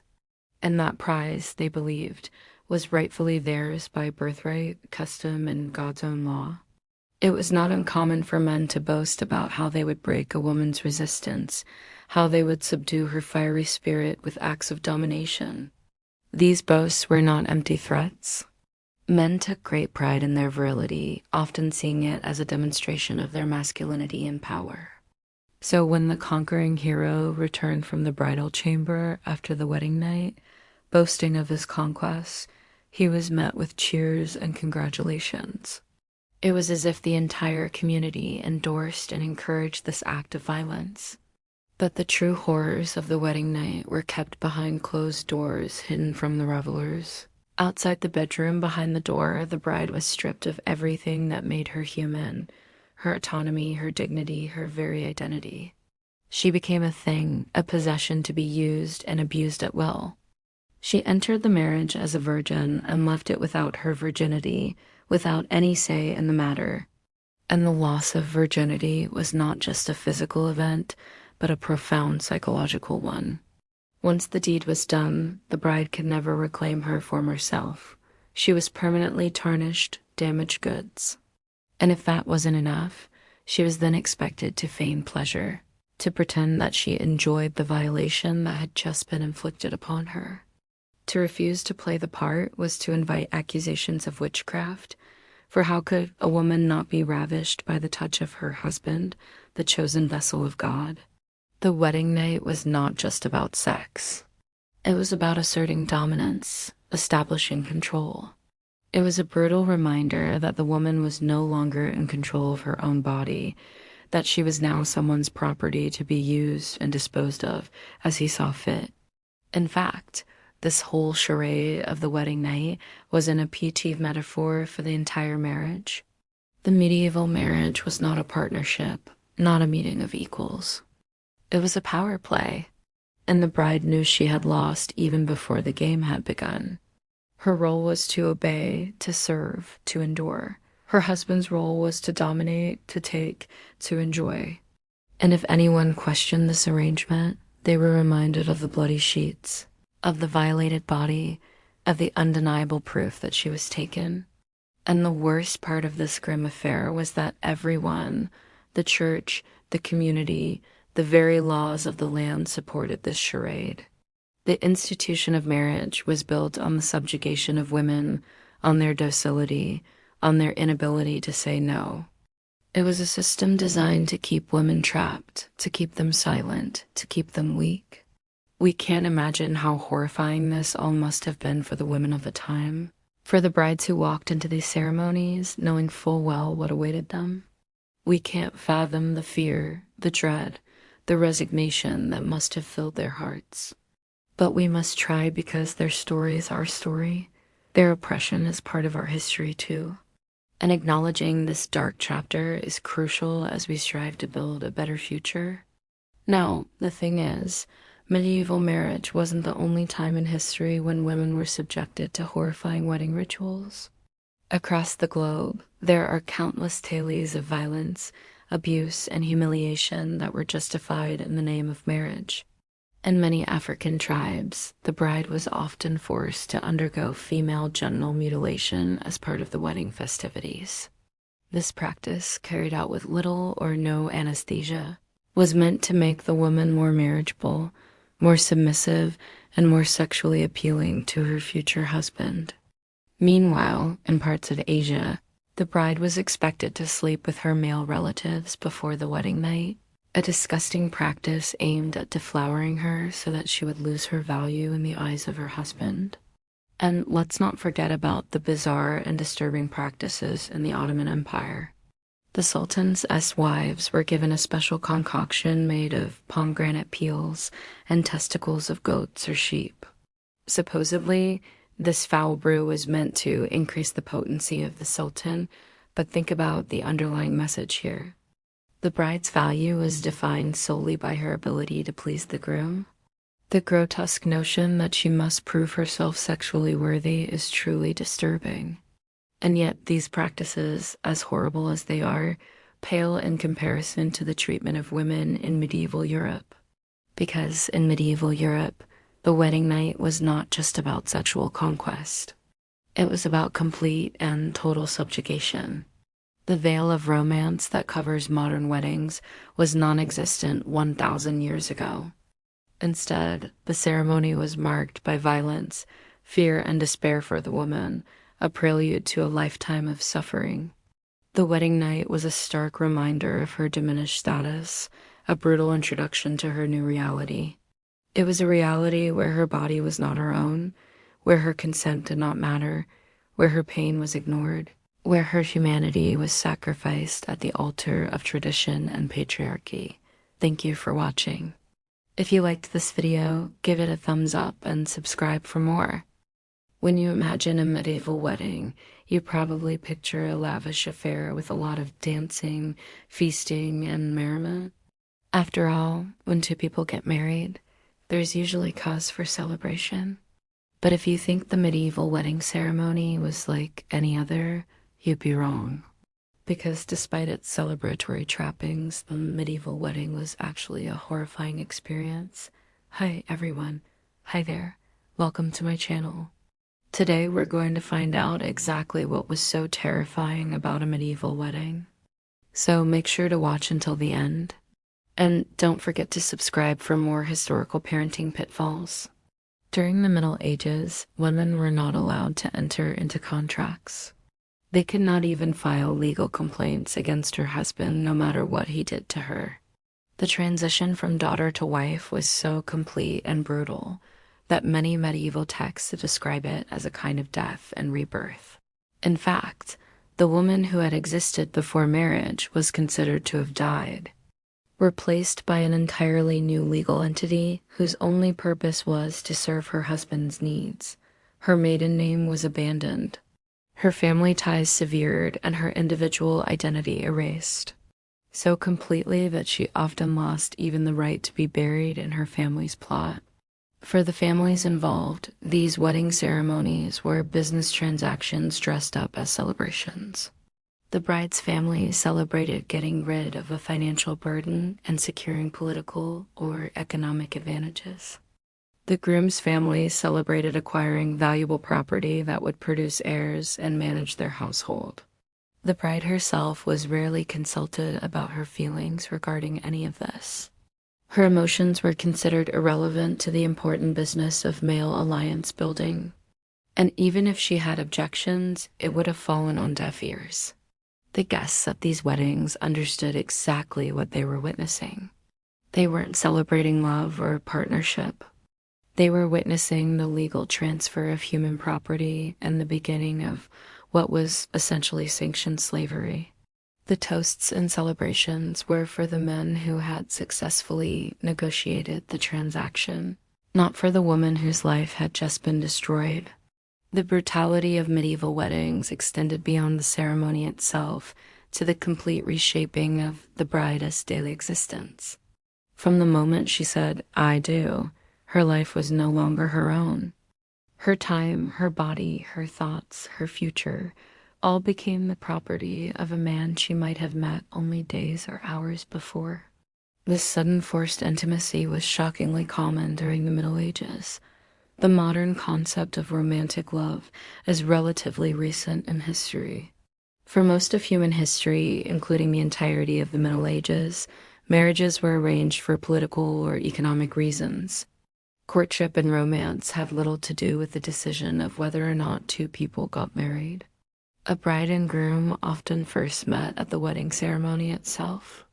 In the Middle Ages, a wedding was not a union of two people in love, but the consolidation of two powerful families through the joining of two business partners. The bride and groom had little say in the matter and were expected to consummate the marriage immediately after the ceremony.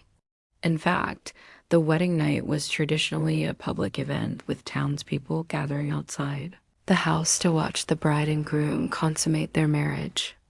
It was considered a necessary display to prove the bride's virginity and to ensure that the couple was capable of producing heirs. Can you imagine how traumatizing this must have been for the couple? Forced to publicly declare their undying love for one another, while witnesses stood outside their bedroom, watching them engage in sexual intercourse. In some cases, the bride was given a virginity test. After the wedding night, sheets were examined for blood to confirm that the bride was indeed a virgin. If the sheet was unblemished, rumors spread that the bride was not a virgin and her reputation and family's honor were ruined. On the other hand, if the bride bled, her husband was required by law to consummate the marriage again the following night to prove that he was the one who broke her virginity. If he did not do so, the bride could take legal action against him. That's because it was important to prove that the child born to her was his heir and therefore had legitimate claim to his inheritance. As you can imagine, there was a fair bit of negotiation between the families prior to a wedding. A prospective bride as family would have to consider how much money or land or power they would bring to the union. Marriages were often discussed between fathers and influential men. Women themselves were generally not present during these talks. Instead, they were presented with a fait accompli. Then the bride price or dowry had to be settled. This was a negotiation between the families, and the amount of money or goods exchanged varied depending on the value placed on the bride. The bride price could be steep, especially for a king's daughter, who would command a high price due to the political advantages she brought to the table. For example, King Louis XIV of France received a whopping 2 million livres as part of his marriage contract with Maria Theresa, the daughter of Spain's King Philip IV. However, for a poor peasant, a bride price of a few cows, pigs, and chickens would suffice. No matter a woman's social standing, however, she had no say in the matter. She would be married off to whoever her father or family decided was a suitable match. And the wedding ceremony was only the beginning of her troubles. She had no say in the terms of the marriage contract, which dictated how much money her family had to pay to her husband or his family. Nor did she have a say in whether or not her husband had a legitimate claim to the throne, or was a serial adulterer or a brutal murderer. She had no recourse against any of these things.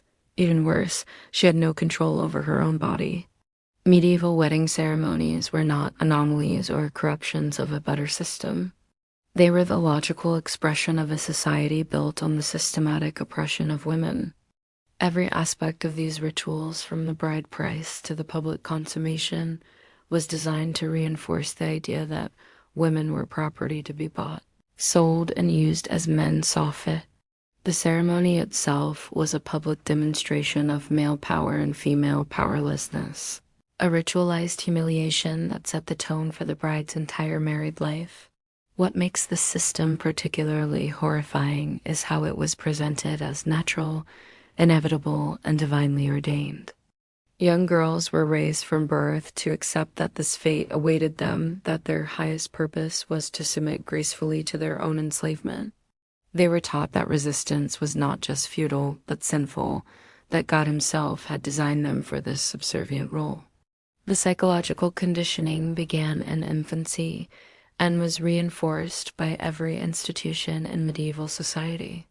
The Church played a particularly sinister role in sanctifying this abuse by declaring marriage a holy sacrament. Religious authorities gave divine approval to what was essentially a system of human trafficking. They taught that a wife's submission to her husband was submission to God, that her suffering was spiritually purifying, and that any attempt to resist her fate was an act of rebellion against divine will. This religious manipulation made escape psychologically as well as practically impossible. Even if a woman wanted to run away from her horrible husband, she was forbidden from doing so. She couldn't sign a contract to rent a room or buy food. She couldn't work for wages, and she couldn't even open a bank account. Also, she had no support system. Her family had already received money or some other form of compensation for marrying her off. So why would they take her back in?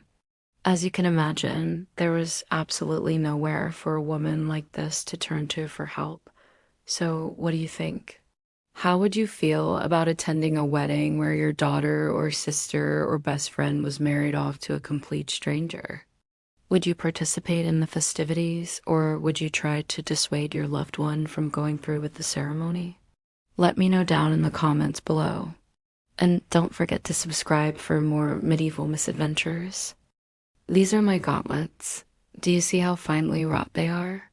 They may seem crude to your modern eye, but they once graced the hand of a mighty lord. What do you see there? Look closer. Ah, yes, that is the crest of House Baratheon. Yes, I know you want to know why they're here. But first, something very important. Have you ever noticed that? The best stories are the ones that have been passed down through the ages. That's right, like this one.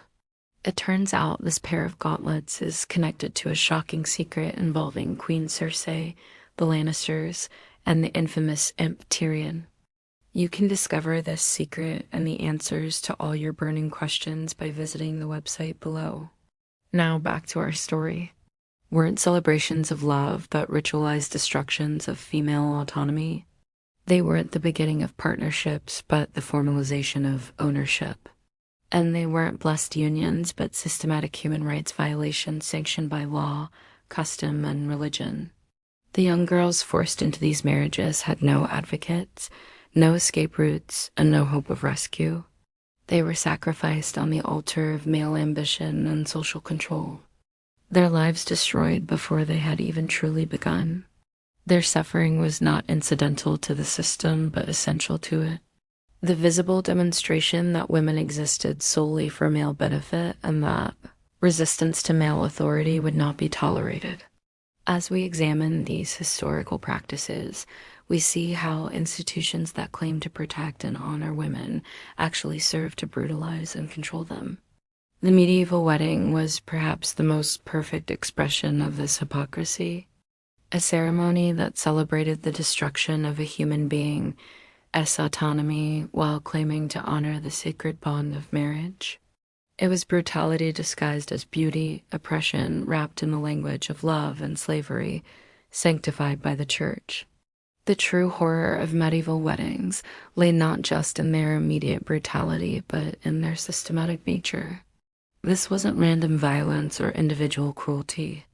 It was an entire society coordinated effort to ensure that women remained powerless with their bodies and lives served male interests, and that any dreams of autonomy or self-determination were crushed before they could take root. The wedding ceremony was where this crushing began, and for most women, it was where their hopes for happiness, freedom, or dignity died forever. But let us not rush ahead. Let's begin at the beginning with the selection of the bride. Even choosing a bride was not a romantic endeavor, but a cold, hard calculation by the father or guardian of the young woman involved. Marriages were arranged for reasons of state, wealth, or convenience long before the girl in question had any say in the matter. Her opinion, feelings, or desires were irrelevant. She was a pawn on a board, a piece of property to be traded and bartered to further the interests of men. Once a suitable match had been found, the suitor would visit the bride's home to meet with her father, usually accompanied by a priest and one or two witnesses.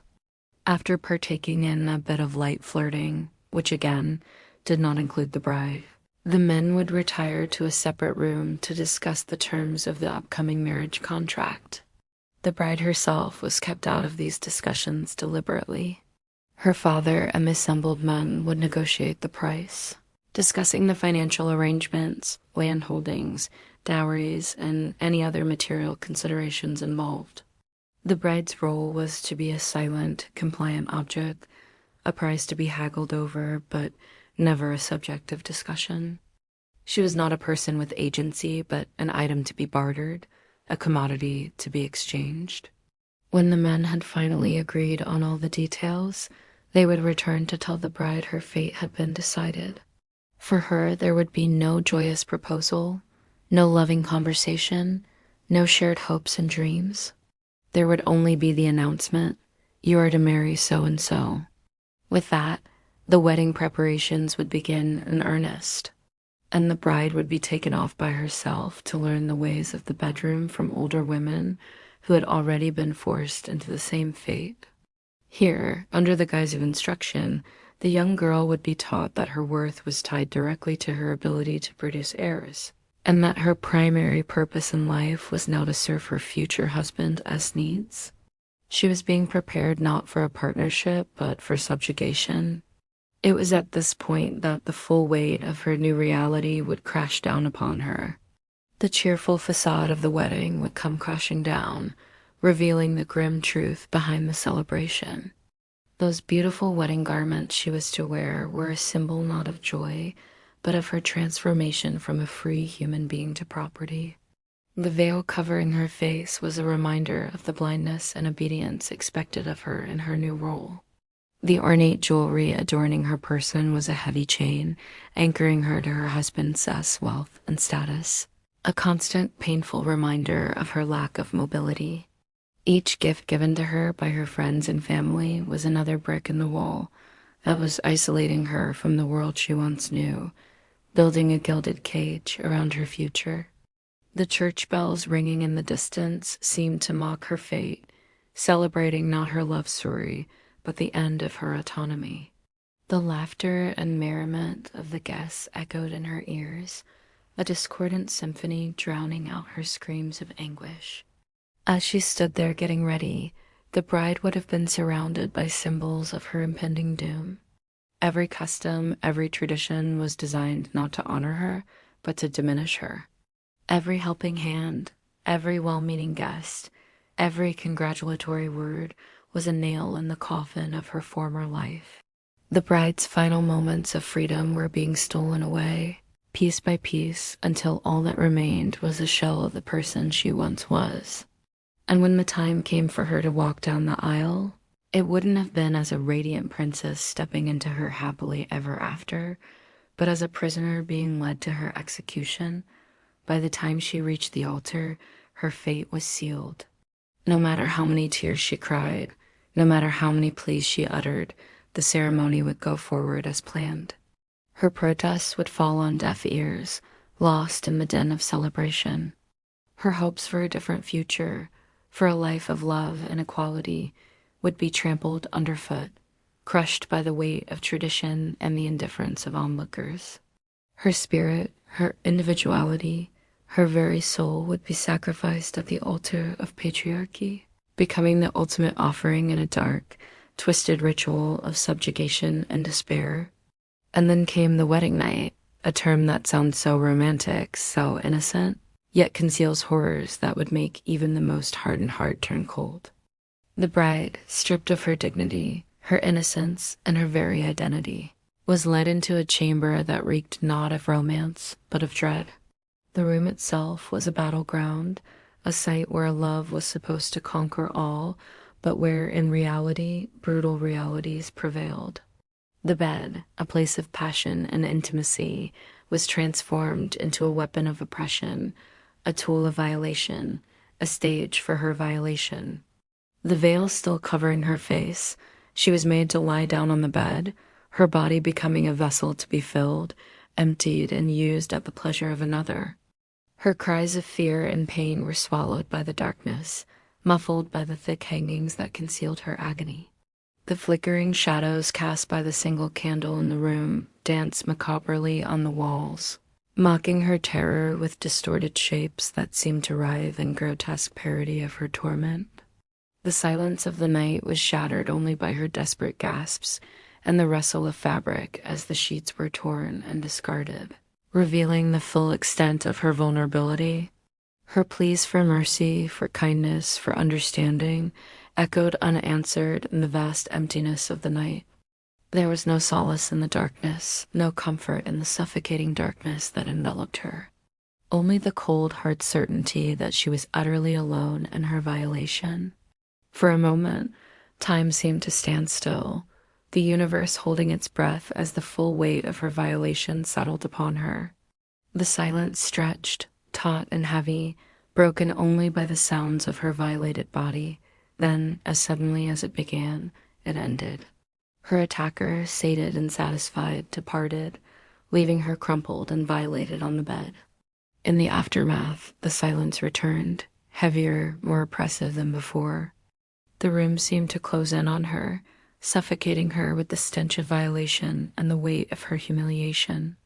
The bed that had been a symbol of love and intimacy was now a monument to her violation. The sheets, once pristine, were stained and rumpled, bearing silent witness to the brutality that had unfolded. The flickering candle flame danced, casting long, distorted shadows on the walls, as if the very room itself recoiled from the horror that had transpired within its confines. The bride lay there, her body a battleground, her spirit broken, her innocence shattered.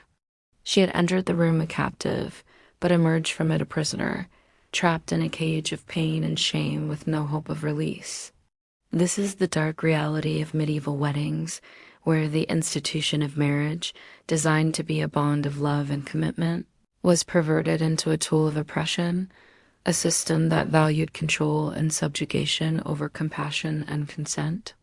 If you want to learn about how the worst parts of weddings continued on in the days, weeks and years after the wedding, stay tuned for part 6 of our series. And don't forget to like and subscribe if you enjoy our videos. Thank you for watching. The medieval wedding ceremony was much more than just a religious rite or a social custom.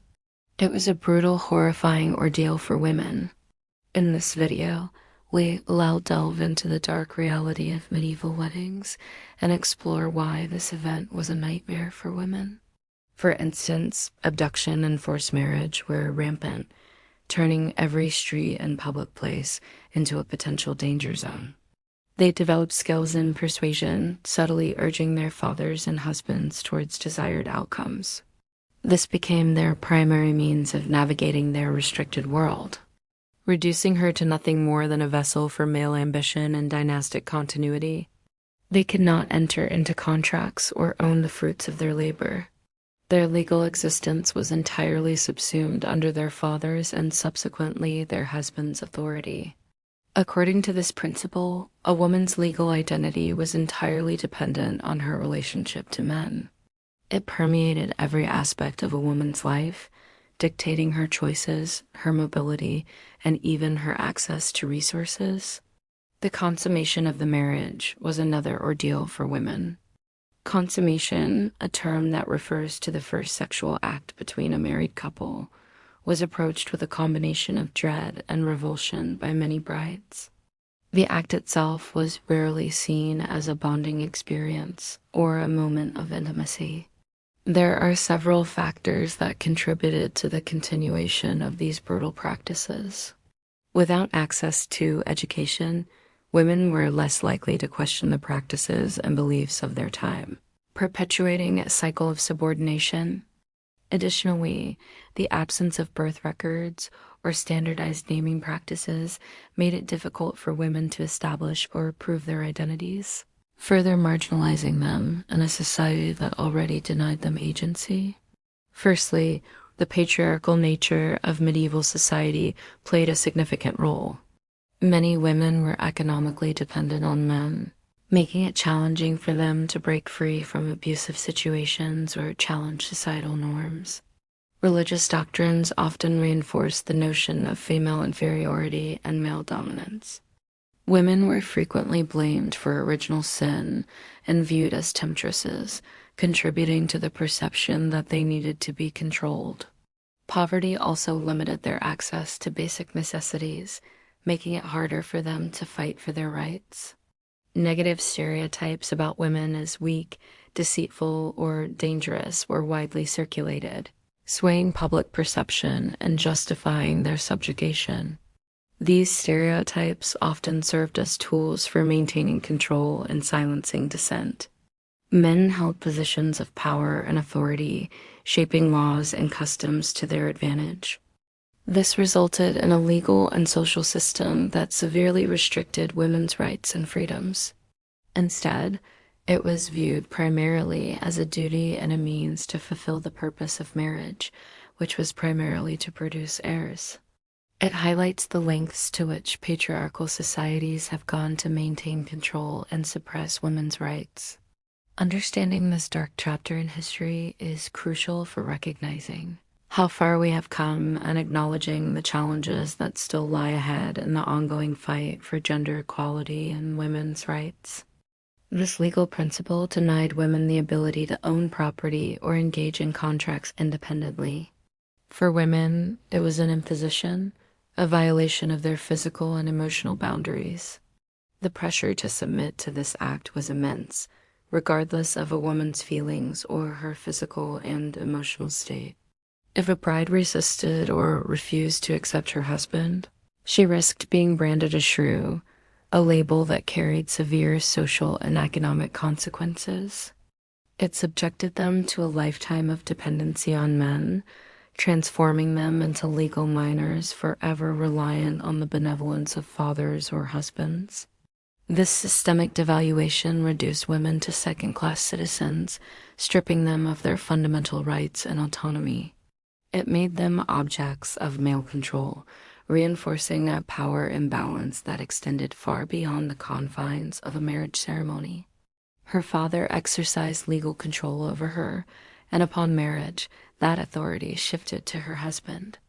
This legal fiction not only justified, but institutionalized the subjugation of women, making it a cornerstone of medieval society. This legal framework not only denied them economic independence, but also reduced them to objects devoid of agency or autonomy. It was a violent assertion of male dominance and a reminder of her subservient position. The consummation of the marriage served as a public declaration of the transfer of ownership, stamping the bride as the property of the groom, marking the official beginning of her life as a possession with no rights, no voice, and no autonomy. It relegated them to the status of chattel, possessions to be traded and controlled by men. The wedding ceremony itself was designed as a public spectacle of possession where the bride was literally handed from one man to another, like a prize mare changing owners.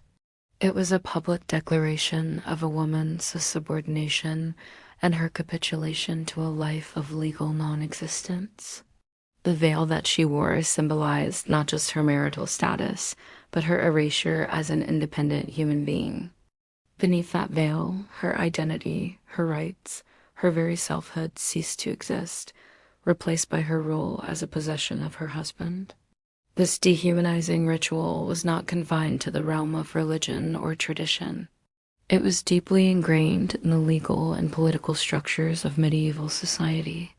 This ritualized transfer of property was evident in the very language used during the ceremony. The bride was repeatedly referred to as a commodity being exchanged, a sentiment echoed in the vows themselves, which often included phrases emphasizing the bride's submission and obedience. For many women, the idea of openly opposing men or challenging societal norms was unthinkable. They learned to work within the confines of their limitations, subtly guiding those in power to align with their wishes. This strategy often involved cultivating charm and using it as a tool to sway decision makers. Women's vulnerability extended beyond the streets. Within the home, they faced the risk of sexual abuse at the hands of their own fathers and brothers. A daughter's virginity was seen as crucial for her family's honor, and her value in society depended on her purity. Men exercised control over women's bodies, often using sexual violence as a means to assert dominance. Make sure to watch till the end as we uncover the shocking truth behind the veil. You won't believe what secrets it hides. In the medieval era, a woman's life was severely restricted.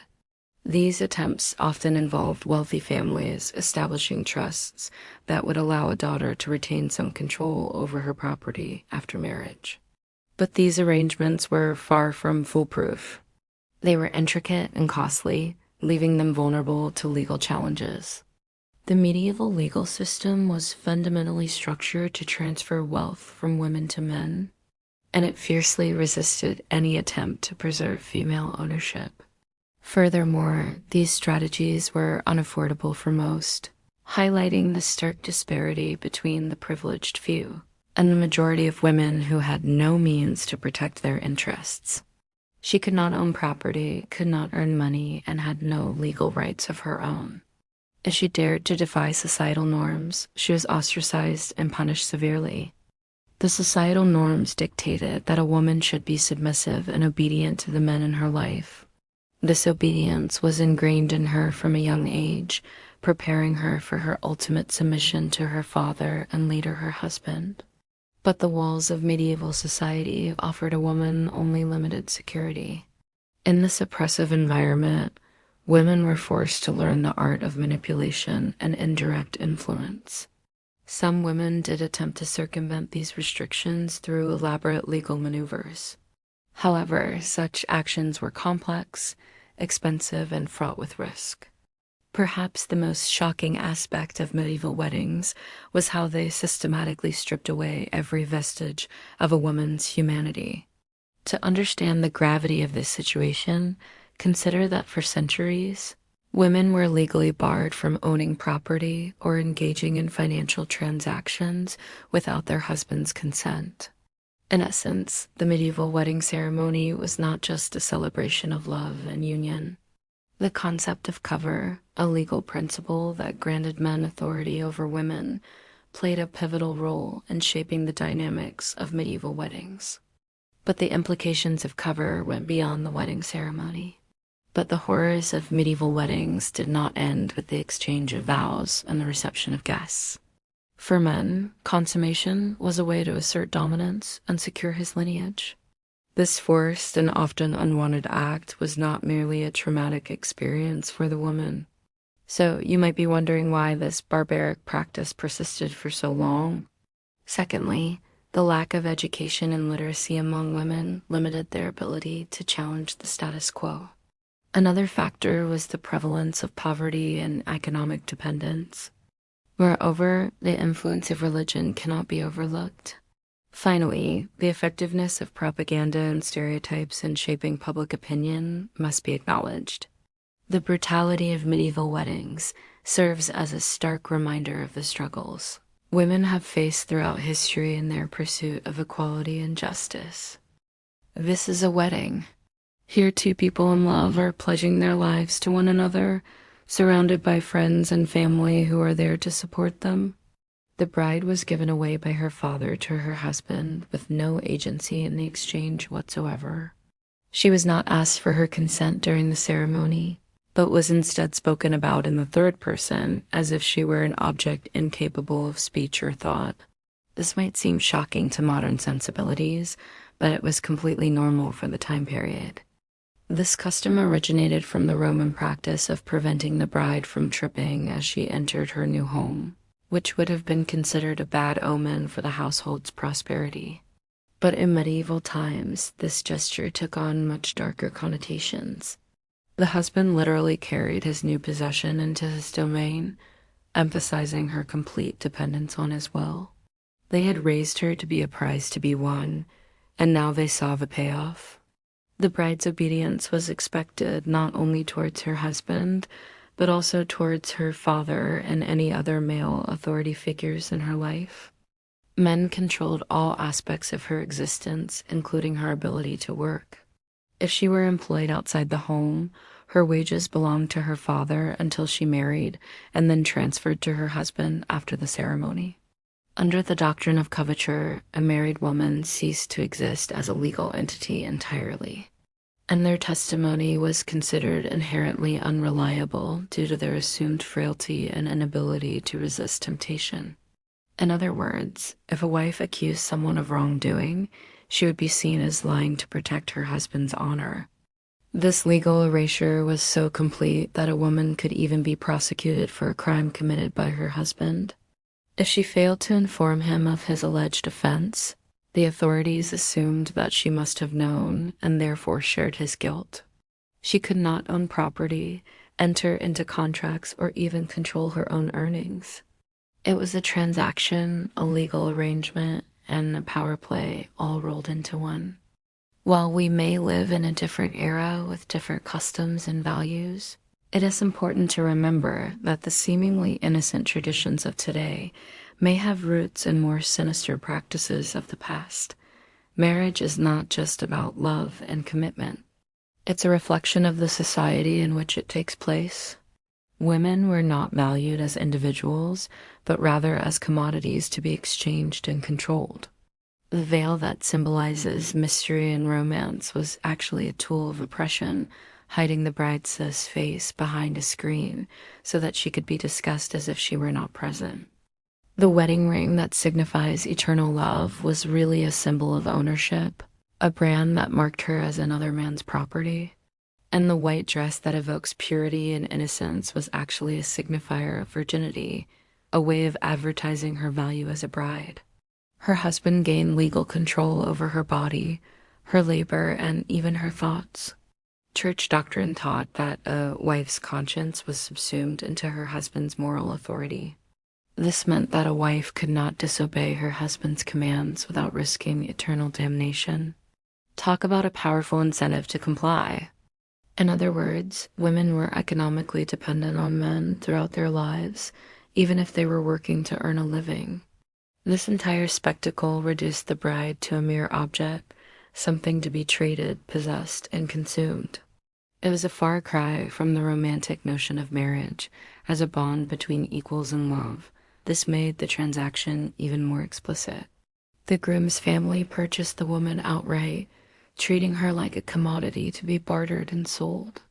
These financial arrangements were negotiated entirely between men with detailed contracts, specifying exactly what assets were being exchanged along with the woman herself.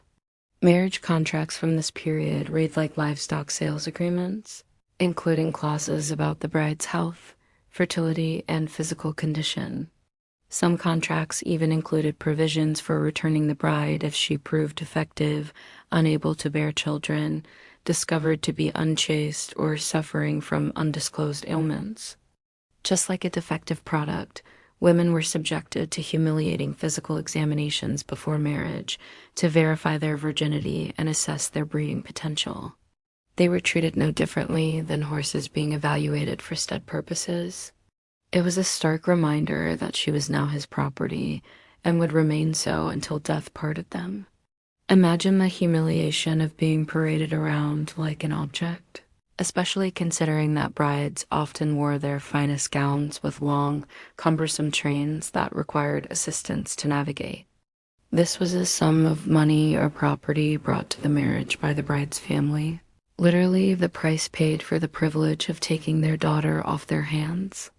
It ensured that if the bride bore no children, the husband would still receive something for his troubles. And if she died, the husband was entitled to keep the entire amount. In effect, the dowry served as an insurance policy for the groom and his family, protecting them against potential financial losses associated with the marriage. Marriage wasn't about love or partnership in the Middle Ages. It was primarily an economic and political agreement between two families. While the groom celebrated with his male companions, drinking heavily and boasting of his conquest, the bride sat in virtual silence. Often veiled, she was isolated from the revelry around her and displayed like a trophy. Her beauty and supposed virtue were offered as evidence of the groom's successful negotiation with her family. The guests would make crude jokes about the wedding night to come, treating the bride as impending sexual initiation as entertainment, rather than acknowledging her as a human being with feelings and fears.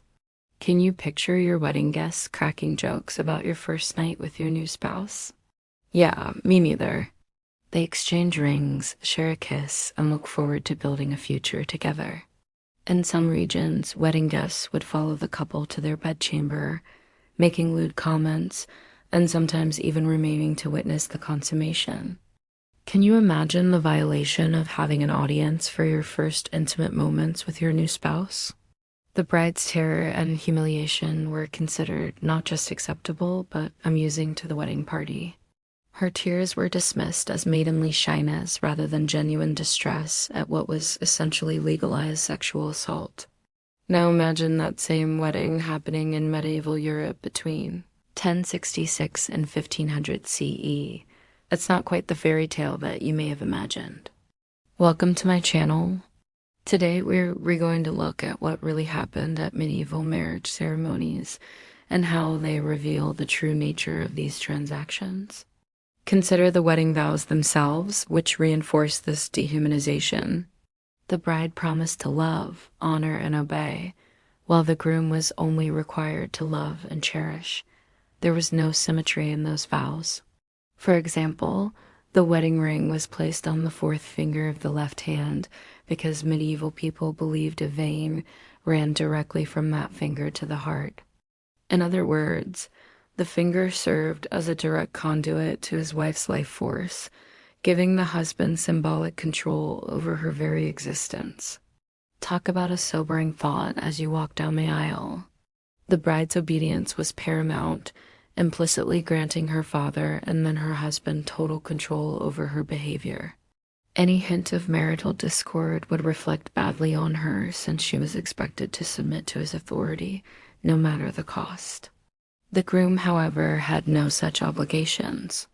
While he was expected to fulfill certain duties within the relationship, his primary responsibility was simply to love his wife, a vague promise that required little effort or sacrifice. He did not have to put her needs above his own or subordinate his will to hers. The symbolism embedded in wedding traditions also reinforced women's status as property. Another tradition with sinister undertones was the act of carrying the bride over the threshold. Once inside, the wedding feast began, which was also revealing in its own way. These celebrations often included disturbing rituals designed to publicly mark the transfer of sexual ownership. To make matters worse, the bride's family likely participated wholeheartedly in these festivities, celebrating the successful completion of the transaction that had brought their daughter to this point. But there was more to the transaction than met the eye. If you think that sounds unfair, wait until you hear about the dowry. In some regions, the bride's family also paid a fee directly to the groom, known as the bride price. And once married, the bride continued to be objectified. What's more, married women could not testify in court without their husband's permission. As you can see, marriage in the Middle Ages was a far cry from the fairy tale wedding ceremonies of today. So the next time you attend a wedding, take a moment to appreciate the complexities of this institution and the ways in which it has evolved over time. Thank you for watching. Remember to hit the subscribe button if you haven't already, and join us next time for more journeys through history. The wedding march begins. The bride enters, radiant and smiling, surrounded by adoring friends and family. This is the moment she has dreamed of for so long. A life of love, happiness, and devotion lies ahead of her. As she walks down the aisle towards her future husband, the groom stands waiting for her, handsome and debonair. Buy or sell goods, or even seek medical treatment without male authorization. Medieval marriage customs were brutal and designed to humiliate the bride and establish the husbands as dominants from the very beginning. Though not technically legal, wife beating was widely tolerated and even formalized in some communities. In fact, medieval law specified the appropriate size of stick a husband could use to beat his wife, giving rise to the phrase rule of thumb.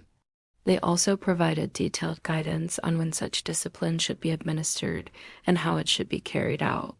This placed immense physical strain on their bodies as they went through countless pregnancies and births with little to no prenatal care or assistance during delivery. Deliberate isolation from family and friends created a dependence on the husband's goodwill, while forbidding them from learning to read or write kept them ignorant and unable to communicate with the outside world.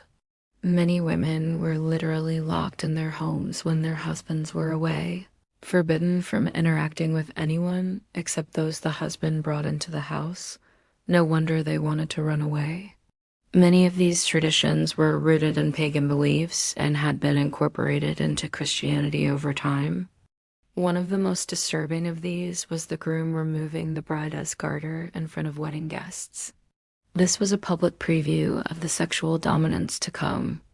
The throwing of grain and flower petals at the couple symbolized fertility, but also served as a reminder of the bride's primary function as a breeding vessel. In fact, childbirth was the leading cause of death for women of childbearing age in medieval Europe. This symbolized his ownership of her body and was a reminder that she was now his property. We cover everything from the Black Death to witchcraft, heresy, and more. You won't want to miss out on any of our upcoming content. Thanks for watching. Other customs involve the bride being ritually captured by the groom's party. This reenacted the violent origins of marriage as an institution rooted in kidnapping and rape. Every element of medieval wedding customs worked together to strip women of their humanity and reduce them to objects for male use and pleasure. This wasn't an accidental byproduct of medieval marriage, but its explicit purpose. The institution was designed to break women's spirits, crush their independence, and transform them into compliant vessels for male ambition. The wedding ceremony itself was the moment of this transformation. The bride entered the ceremony as a person, but she exited it as property. Women who tried to flee abusive marriages faced excommunication from the church, complete social ostracism, and often death from exposure or starvation. Since they had no legal means of supporting themselves, they were completely dependent on their spouse for survival. As a result, few women dared to leave their marriages, even if they were being abused or neglected. Those that did were branded as witches and heretics, accused of using magic to conjure storms or causing their own husbands harm. It's no wonder that so many of them died young.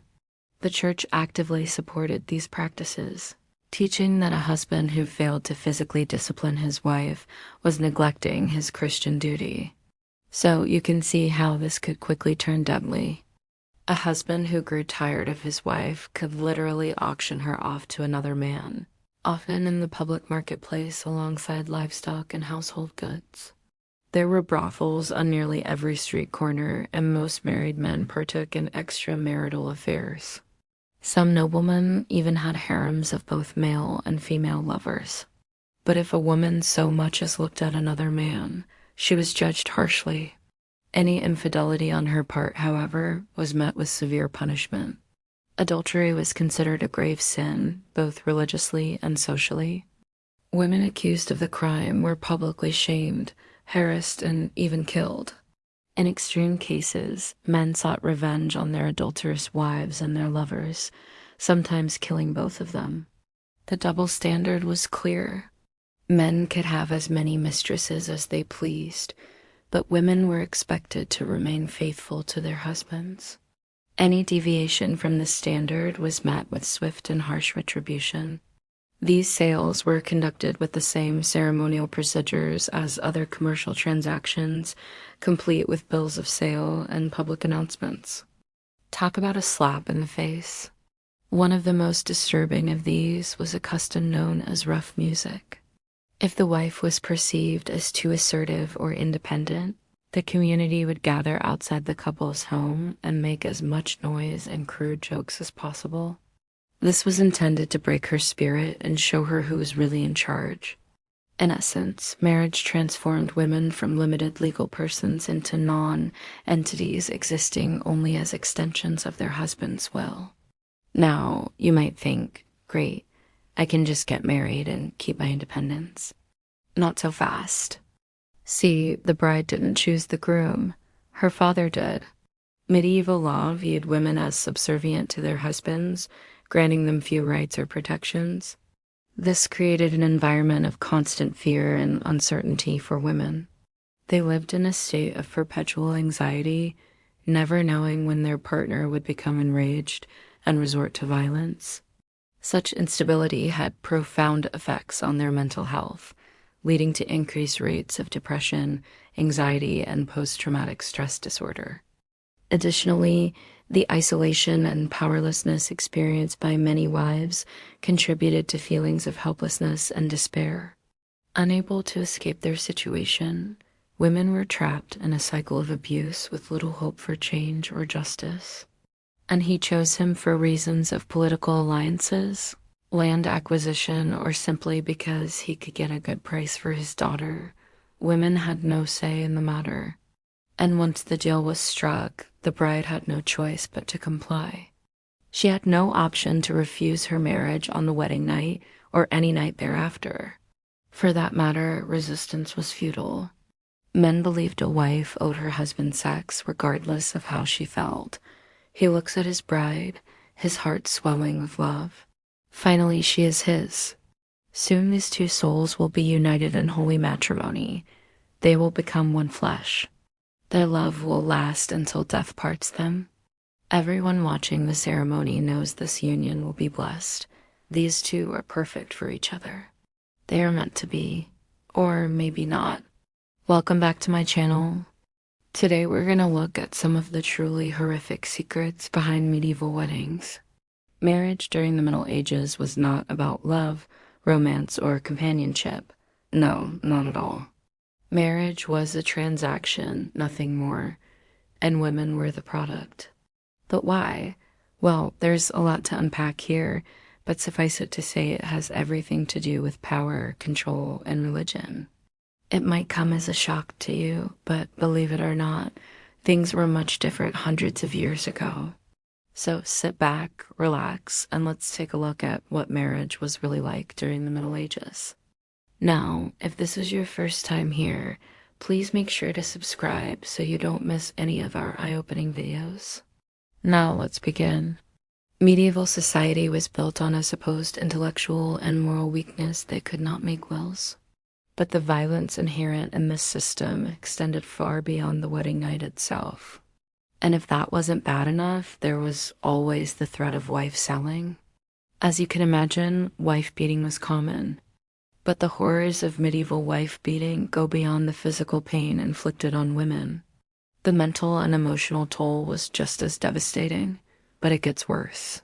Despite being considered property, women were still expected to bear children, ideally sons. Psychological warfare was also a common tactic used by men to maintain control over their wives. However, when they did, they ran the risk of being killed. Though often condemned as unfaithful, promiscuity was actually the norm in medieval Europe. Medieval wedding customs were also designed to terrorize the bride into submission. In some regions, the groom would ceremonially cut off a lock of his bride's hair during the wedding ceremony. If you want to learn more about the dark side of history, Stay tuned for more videos about medieval Europe. Welcome back to my channel. Today, we're continuing our series on medieval weddings. Weddings are supposed to be happy occasions, celebrations of love, commitment, and the joining of two lives into one. But in the brutal world of medieval Europe, weddings were anything but joyous. They were spectacles of violence, humiliation, and terror, marking not the beginning of a marriage, but the beginning of a woman's systematic erasure. If you missed part 6, check out the link above. These ceremonies didn't just mark the beginning of a marriage, but the beginning of a woman's systematic dehumanization. A wedding was only the first step in a multi-day festival of debauchery and degradation known collectively as the marriage week. For medieval, marriage was not a partnership. It was an institution. A woman's primary role, according to the rigid religious and legal norms of the time, was to obey her husband and bear him children. Shrews were subjected to public humiliation, shunning by other women, and in some cases, physical abuse sanctioned by the state. Her value in society was measured solely by her ability to produce heirs. And any deviation from this script was met with harsh punishment. The truth is, she couldn't.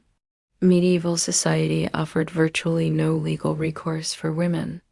Religious doctrine taught that women were inherently inferior to men, cursed with original sin, and in need of constant male supervision. Clergymen were quick to condemn women who displayed any form of independence or who dared to question their subordinate status. For centuries, men had been brainwashed to view women as inferior beings, existing solely for their pleasure and convenience. The reality was that there was no answer. There was no solution to this equation. The odds were stacked against her. The marriage bed, instead of being a place of intimacy and trust, became a battlefield. And the weapons of war were not swords or shields, but fists, whips, and the full weight of a patriarchal system that valued women only for their ability to bear children. Special thanks to my top-tier supporters whose names you can see on screen now. I'd also like to thank everyone who watches my videos and leaves comments. I love reading your comments and I always appreciate the feedback, so please keep them coming. Thanks for watching. From the moment she entered her husband's home, she was trapped in a web of deceit, manipulation, and violence.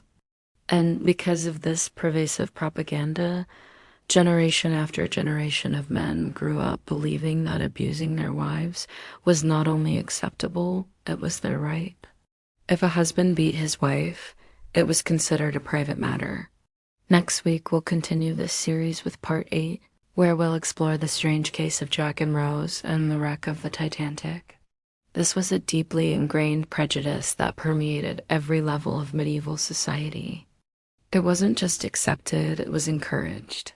Husbands were advised to keep their wives under tight control, and physical punishment was seen as a legitimate tool of household management. Religious texts were interpreted to fit a pre-existing narrative that demonized women. Legal systems were structured to maintain male dominance.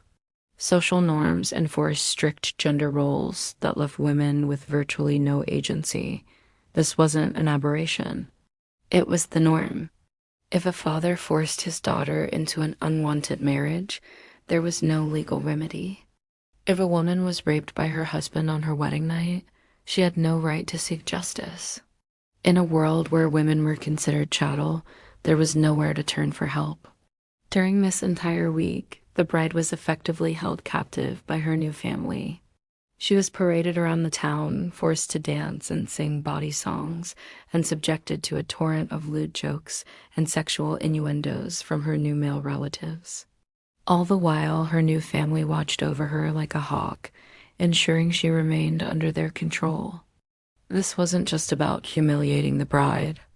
It was about demonstrating that she was now the property of another family, physically and emotionally severed from her previous life, establishing patterns of domination and submission that would define every aspect of her remaining life.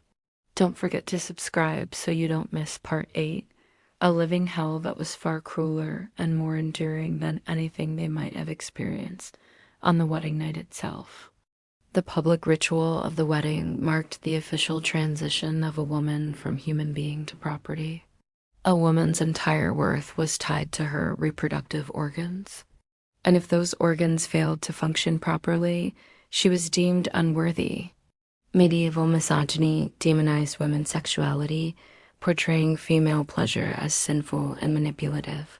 Women were forbidden to enjoy sex, and if they dared to vocalize their needs or desires, they were accused of promiscuity or worse, witchcraft. Husbands were encouraged to see their wives as little more than vessels for producing heirs, and any affection or tenderness between spouses was often viewed with suspicion, seen as a distraction from the woman's primary duty. And once that transformation was complete, her ordeal was far from over. In fact, that moment when she stepped into her new role as a man's possession was really only the beginning of her captivity. Now let's get into it. In our last episode, we explored how the wedding night was one of the most traumatic moments in a woman's life. A horrifying mixture of forced sexual acts, public humiliation, and extreme physical violence. But the horrors did not end there. As I discussed in episode 5, many women died on their wedding night, and those who survived were forever changed by the experience. Those who lived to tell the tale suffered lifelong pain, injury, and trauma that permeated every aspect of their existence. But for those who somehow managed to escape the worst of the physical violence, a new kind of hell awaited them. Medieval marriage wasn't just a ceremony. It was a legal declaration that transformed a woman's entire life. It stripped away her legal rights, her personal autonomy, and subjected her to an existence of unrelenting domination. Think about that for a moment. Imagine standing at the altar before God, your family, friends, and the entire community watching you ready to exchange vows with the man you may or may not love. As you speak those sacred words, promising fidelity, obedience, and commitment until death do us part, you had no idea that those words are also stripping you of everything that makes you human, transforming you into an object without a voice. That is the dark reality of medieval weddings. The brutality of medieval weddings thus extended far beyond physical violence to encompass a complete system of psychological, social, legal, and spiritual oppression. Let's start with what happened directly after the wedding. And the cruelty didn't stop there. Once the wedding festivities were over and the bride had been officially delivered to her husband, the real torment began. Think about how insane this is. Any woman who resisted this oppressive system was labeled a shrew, a term used to describe a woman who exhibited unacceptable independence or challenged her husband's authority. But how did a woman defend herself against the power of the state? How did she fight back against centuries of deeply ingrained misogyny? To make matters worse, the church, which should have been a pillar of guidance and support, actively perpetuated the oppression of women. It's important to understand that this wasn't just about individual clergymen being evil or misogynistic, but perhaps the most insidious aspect of medieval weddings was the way they normalized abuse. And finally, the most disturbing part of this whole ordeal was that it was considered normal, even natural. So what was a woman to do? How could she navigate this treacherous landscape without being stripped of her humanity, beaten, raped, mutilated, killed? There was no happily ever after in medieval marriage. There was only a slow, agonizing descent into a living hell. Now, if you want to learn more about medieval weddings, check out the link below for a playlist of videos on this topic. I'd like to thank my supporters for their continued support. Ladies and gentlemen, welcome to my channel. I'm your host, and today we're going to discuss medieval marriage customs. Now, before I dive into the topic at hand, let me address something. This is not a subject that I am particularly thrilled about, but it is one that has been requested many times, so here we go. Medieval marriage customs were inherently appalling. In fact, There is little exaggeration in stating that the institution of marriage during this time period was tantamount to legalized prostitution. You see, women were considered inherently prone to sin, weakness, and rebellion against rightful male authority. First of all, know that women are weak, variable, fickle, and full of deceit. Their heart is a changeable thing and utterly unstable. And like the moon in the heavens, as subject to variation, they wax and wane in affection. Furthermore, the Apostle Paul says that women should be ruled with the severity of the wife. The concept of marital rape simply didn't exist because a wife as body belonged entirely to her husband. The isolation that accompanied medieval marriage was perhaps the cruelest aspect of all. Once married, women were expected to remain within their husband's household, venturing out only with permission and usually under supervision. Living in a state of constant fear, always on edge, never feeling safe or secure. A woman's life in a medieval marriage was a precarious one. For the vast majority of women, there was no escape from the clutches of medieval marriage. The slightest misstep could provoke a violent reaction from her husband. This perpetual anxiety took a heavy toll on their mental and emotional well-being. It created an atmosphere of secrecy and shame. Women were often too afraid to seek help or speak out against their abusers, fearing further retaliation or social stigma. The female friendships and family relationships that might have provided emotional support were systematically severed. Medieval records are filled with court cases of women being dragged back to their husbands, even if they had been brutally abused.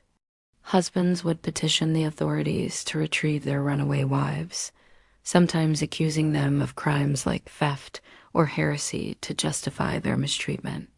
These accusations were rarely investigated, and the women were returned to their abusers without any regard for their safety or well-being. A woman's loyalty was expected to belong entirely to her husband and his family. Maintaining close relationships with her birth family or female friends was often viewed as a form of betrayal. It was a system that stripped them of their autonomy, their dignity, and often their very lives. To call it legalized prostitution is not an exaggeration when one considers that women were treated as mere property, bought and sold in a patriarchal bargain devoid of love or respect. It was a dark chapter in history that left an indelible mark on the course of women's sex and gender equality. This isolation served a deliberate purpose. It made resistance nearly impossible.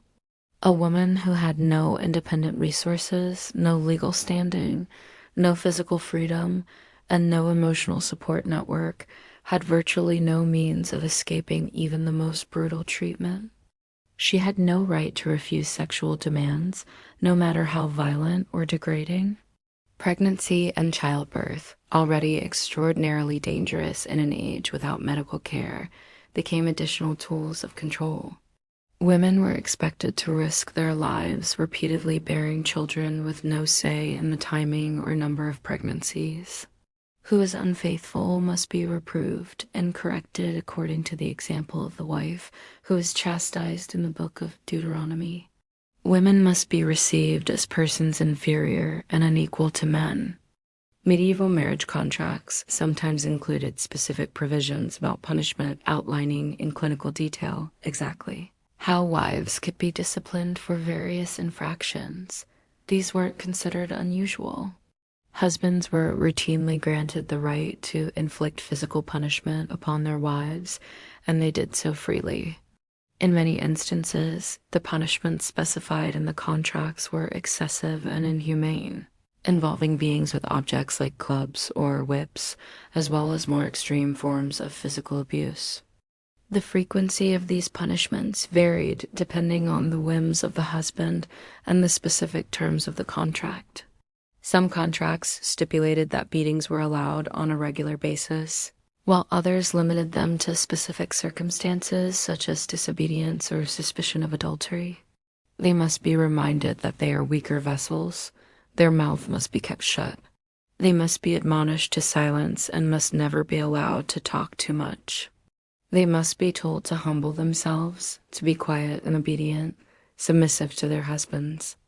Women must be kept in ignorance because knowledge makes them presumptuous and difficult to manage.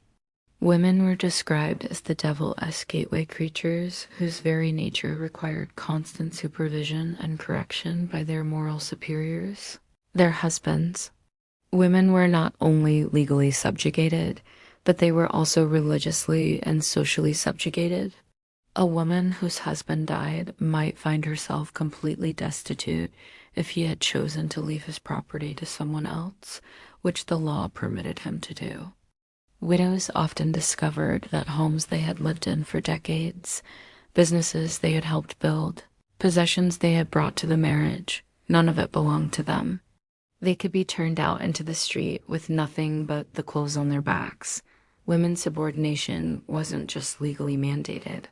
It was portrayed as a fundamental law of nature and divine will. Any deviation from this ordained order was viewed as unnatural and sinful. The consequences for those who dared to challenge the established hierarchy were severe, often resulting in social ostracism, disinheritance, or even accusations of heresy. St. Thomas Aquinas, one of the most influential theologians of the medieval period, wrote extensively about women's natural inferiority, arguing that they were defective and misbegotten creatures, incomplete versions of the male form. This wasn't considered misogynistic rhetoric. It was accepted scientific and theological fact, taught in universities and preached from pulpits across Europe. However, medieval marriage was not founded upon love at all. It was a legal contract between two families with the primary purpose of property, protection, and the production of heirs. Women were considered chattel. They were objects to be traded between families, and their role in the transaction was to bear children. Men were interested in securing offspring who would carry on the bloodline because the concept of lineage was incredibly important in medieval society.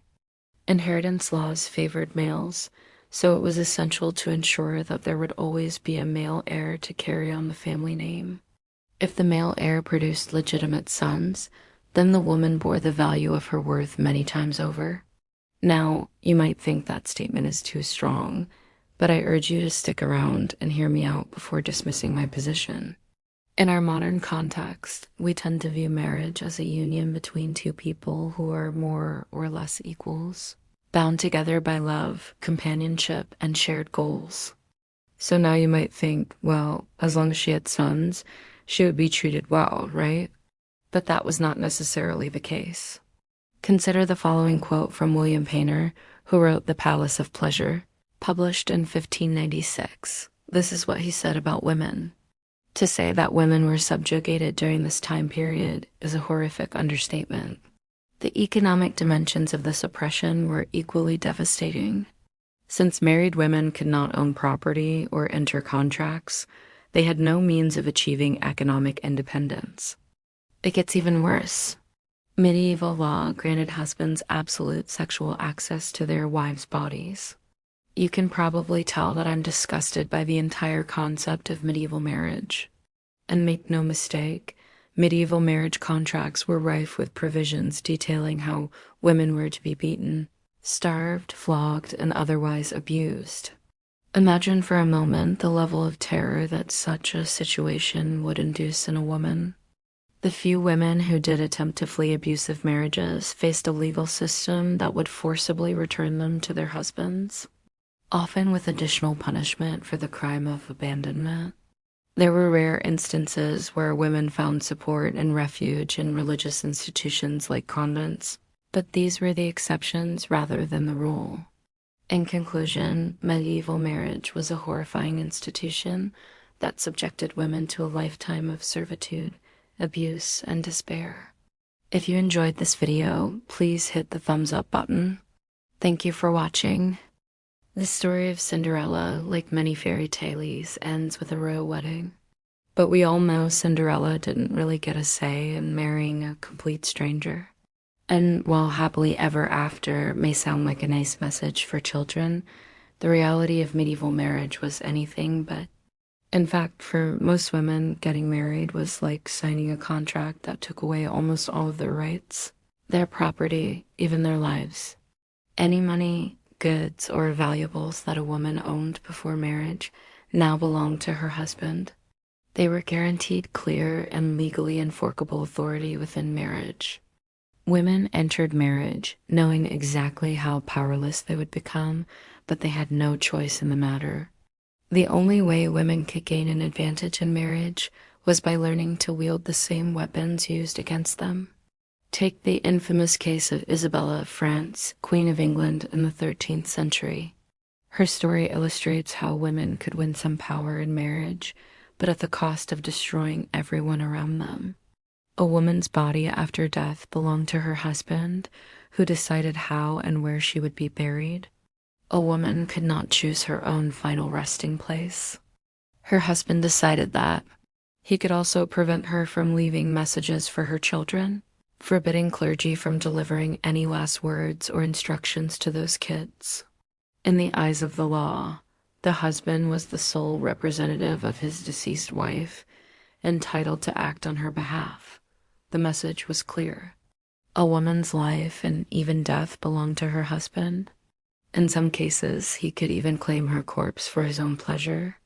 This might sound shocking today, but it was a logical extension of a system that viewed women as nothing more than property. The same went for children. When a woman died, any children under the age of discretion became the property of the husband. He could remarry and turn his deceased wife's children over to the care of others, including siblings or other relatives. Or he could take responsibility himself, raising the kids as his own. Either way, the dead mother played no role in her children's lives. Isabella was born into a world of political intrigue and royal rivalries.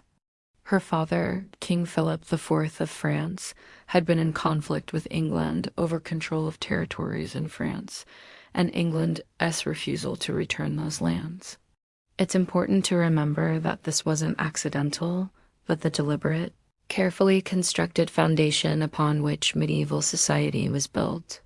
That's why the most terrifying aspect of medieval marriage isn't its brutality, but how long these attitudes persisted.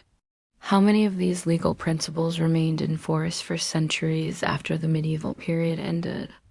And how deeply these patterns of thinking about women, marriage, and male authority became embedded in the cultures that grew out of medieval European society. Today, people can still hear echoes of medieval marriage and laws and customs that seem bizarre in light of women's rights. The legacy of medieval marriage brutality reminds us that the fight for women as equality and autonomy is not some modern invention, but a response to centuries of systematic oppression that was once considered not just normal, but divinely ordained and legally mandated. By reducing half the population to legal non-entities, medieval society ensured that wealth, power, and authority remained concentrated in male hands, passed down through generations of men who had learned to view women as property rather than people. So when Isabella's mother suggested that Isabella marry the English king's son, Edward, as a diplomatic gesture, Isabella resisted. At age 12, she threw a tantrum and refused to consummate the marriage.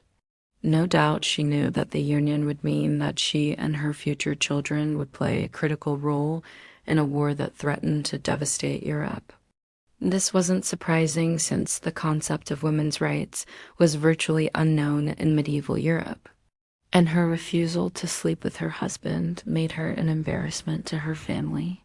But those examples are exceptions, not the rule. For most women, the only path to security lay in accepting the limits placed on them by marriage. That meant focusing on bearing children, managing a household, and serving their husbands. The best a woman could hope for was a kindly husband who recognized her virtues and treated her well. But even in that ideal scenario, she was still trapped in a gilded cage. So her father intervened, threatening her with excommunication from the church unless she submitted to Edward. Eventually, Isabella agreed to cooperate, bearing 4 sons and 1 daughter to the man she despised. Years later, when Edward's brother claimed the throne of England, sparking a brutal civil war, Isabella sided with her lover's brother and helped depose the sitting king. But the years of scheming took their toll on Isabella. Her reputation was ruined, her children illegitimate, and she spent the last 27 years of her life alone, living under the name of a nun. Society was divided into two classes, men and women. Male authority was absolute. Women were considered too weak to make decisions on their own. Therefore, fathers controlled their daughters' lives until those daughters married, at which point their husbands assumed that role. He could use them as he pleased, even if it meant selling them to buy more land or giving them to someone else entirely. Those victories were hard won and always came at a price. For example, some women earned the right to own property separate from their husbands. That meant proving they had something valuable to offer him, often by submitting completely to the system that oppressed them. This wasn't easy.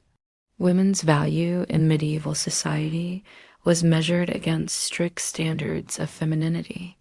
They were expected to be subservient, submissive, and silent. A woman who asserted herself, who argued with her husband or demanded rights and privileges, risked being labeled a shrew. The term covered everything from a bossy wife who talked back to one who tried to control her husband's actions or manage his property. A shrew was seen as a danger to a marriage, undermining the authority that husbands carefully cultivated. And anyone who assisted a woman in becoming a shrew risked sharing that label. Likewise, any money or property that a woman acquired during marriage belonged to her husband. Even gifts given to the wife by friends and relatives were transformed into his property. To make sure there was no confusion about who owned what, women were forbidden to manage their own finances.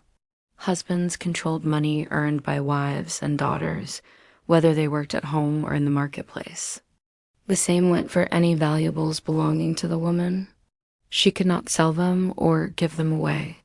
She could not even pawn them to pay for necessities like food or clothing without her husband's consent.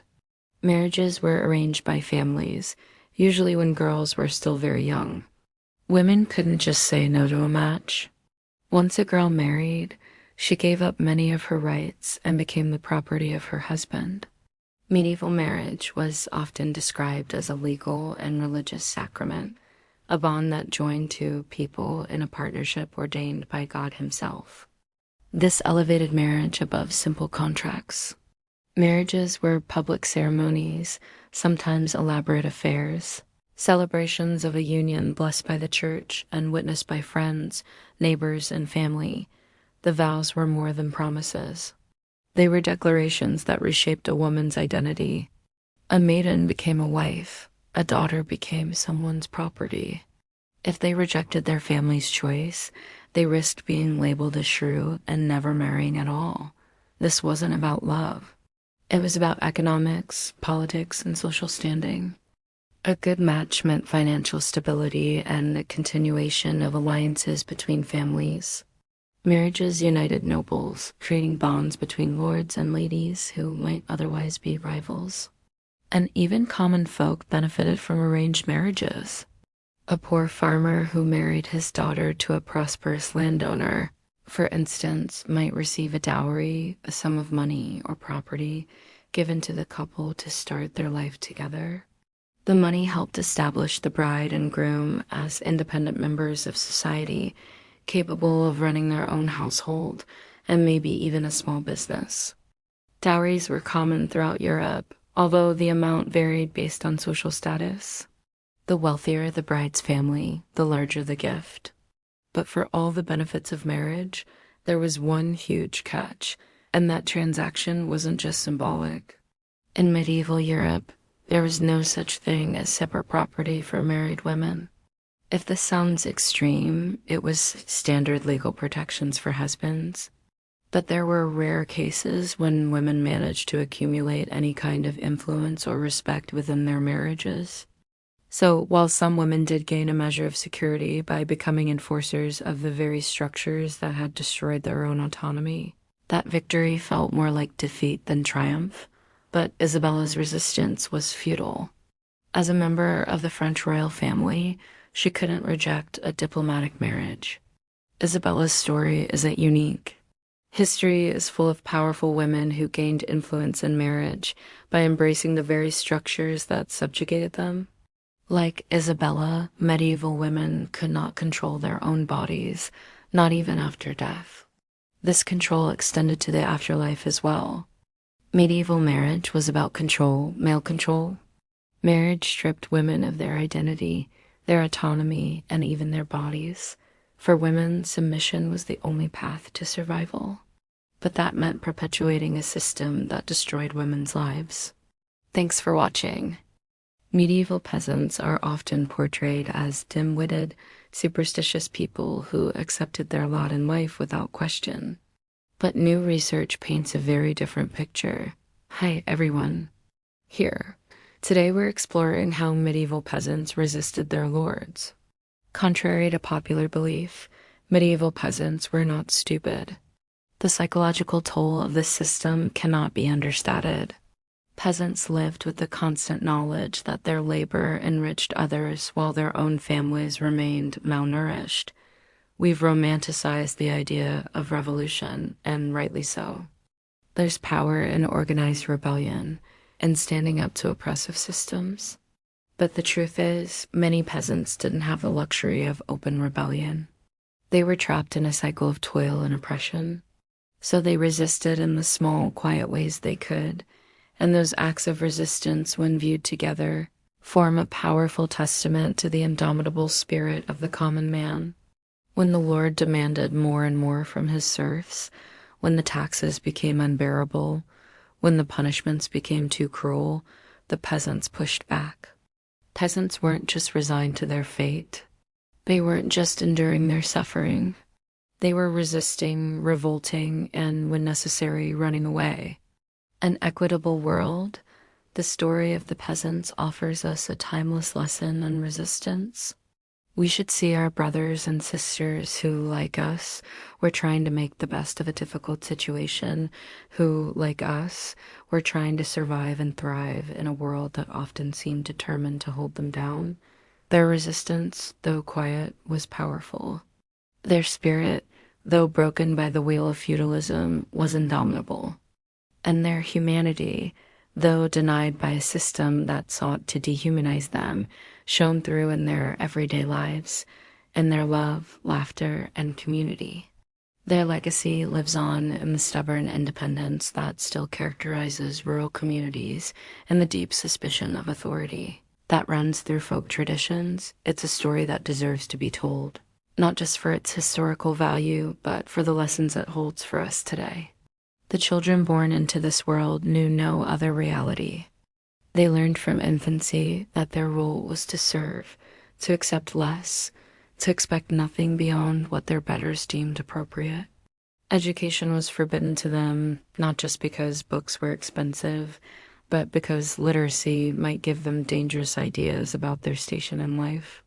The church reinforced this message, teaching that earthly suffering was divinely ordained, and that questioning the social order was tantamount to questioning God himself. In the understanding that dignity must be claimed, not granted, that survival often depends more on community, solidarity, than on the promises of the powerful.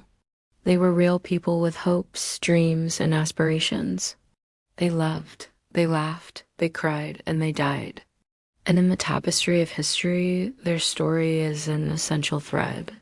The legacy of the peasantry lives on in the seeds they planted, not just in the literal fields they cultivated, but in the fertile ground of our collective memory. Let their story be a reminder of the cost of oppression, the resilience of the human spirit, and the enduring power of community. They didn't have the resources for prolonged, organized rebellion. If they did, they would have risen up and overturned the system that oppressed them.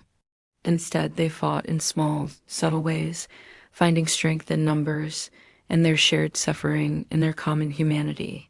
They didn't have much, but they had their labor, their most valuable asset. Why does the story of medieval peasants matter to us today? Because the story of the peasants is, in essence, the story of dispossession. It's a story that continues to resonate today, especially in our age of late capitalism, where once again, a few individuals or corporations reap massive profits, while a large section of the population struggles to survive. The peasants understood the value of community, the importance of looking out for one another, the strength that comes from collective action. They knew that true power lies not in brute force, but in unity and solidarity. They stopped working as efficiently, just enough to survive, just enough to avoid the worst punishments. They slowed down, not out of laziness, but out of defiance. Sometimes they ran away. They abandoned their villages, their fields, and their homes, becoming outcasts in a society that had no use for them. They joined roving bands of people, living off the land, surviving on their wits, always on the move to avoid being caught and return to their masters. That their daughters might be claimed for the Lord's pleasure, that their sons could be conscripted for wars that served only noble ambitions. They toiled under the scorching sun and biting wind, their bodies becoming instruments of labor. The medieval church played a pivotal role in this, teaching that worldly suffering was part of God's plan. Resistance, therefore, was not just futile, it was sinful. Peasants, however, didn't buy it. While they prayed for a better life, they also looked out for one another. When a storm destroyed a neighbor's crop, they didn't just offer condolences. They shared what little they had. When a family couldn't pay their taxes, they chipped in to make up the difference. This wasn't charity. It was an act of defiance, a refusal to let the system break them, but they kept going. They survived not just physically, but emotionally and psychologically. They held on to their dignity, their humanity. They passed down stories of their ancestors, tales that spoke of a time before the yoke of feudalism, of a time when perhaps life was simpler, better. These stories weren't just bedtime narratives. They were acts of resistance. They were a way of keeping alive the memory of a past that was better than the present and a hope for a future that could be better still. This wasn't merely poverty. It was a deliberate architecture of humiliation designed to crush the human spirit and prevent any thoughts of resistance or self-determination. In fact, they were remarkably astute, aware of their situation and willing to fight for their place in the sun. The system tried to strip them of their very essence, to turn them into docile, obedient workers. But peasants held on to their humanity. They loved and they laughed. They celebrated weddings and mourned their dead. They told jokes and they danced. They were a community, bound together by more than just their suffering. They were bound by their joy, their sorrow, their hopes and dreams. This was their greatest act of defiance, a refusal to be broken by the system that sought to dehumanize them. In the patchwork quilt of medieval Europe, the peasant constituted the bottom layer, the foundation upon which the grand edifice of feudalism rested. Their lives were governed by a rigid hierarchy that determined their rights, duties, and even their humanity. Rarely coincidental lords deliberately scheduled the most demanding work during harvest season, ensuring that their crops took priority over the peasants' survival. The legal system reinforced this bondage at every turn. Manorial courts, presided over by the lord or his appointed officials, handled disputes that inevitably favored the landowning class. Fines for minor infractions, a chicken that wandered onto the lord's land, a day's work missed due to illness, a daughter who married without permission, could devastate a peasant family's already precarious finances. These weren't bugs in the system. They were features designed to keep the peasantry dependent and compliant. Perhaps most cry, the feudal system created artificial scarcity even in times of relative abundance. Lords maintained exclusive hunting rights over vast forests, making it a crime punishable by death for starving peasants to trap rabbits or deer. Fish ponds were similarly protected, even as children went hungry in nearby villages. The message was clear. Even the wild animals belonged to the nobility, while human beings had no inherent right to sustenance. This wasn't just an economic arrangement. It was a carefully constructed social order that sought to diminish the peasant's sense of self-worth. Yet, amidst this crushing reality, a nuanced study of peasant life reveals a story of quiet defiance.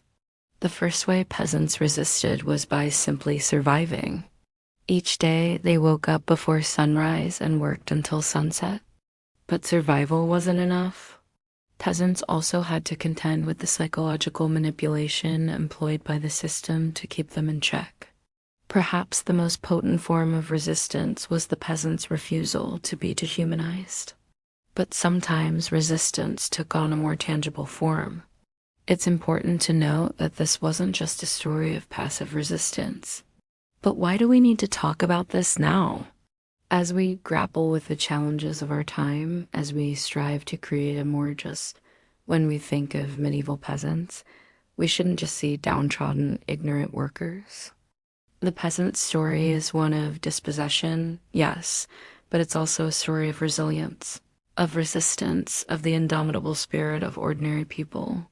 As we bring this journey through time to a close, let us remember that these weren't just statistics, pawns in a game of political chess.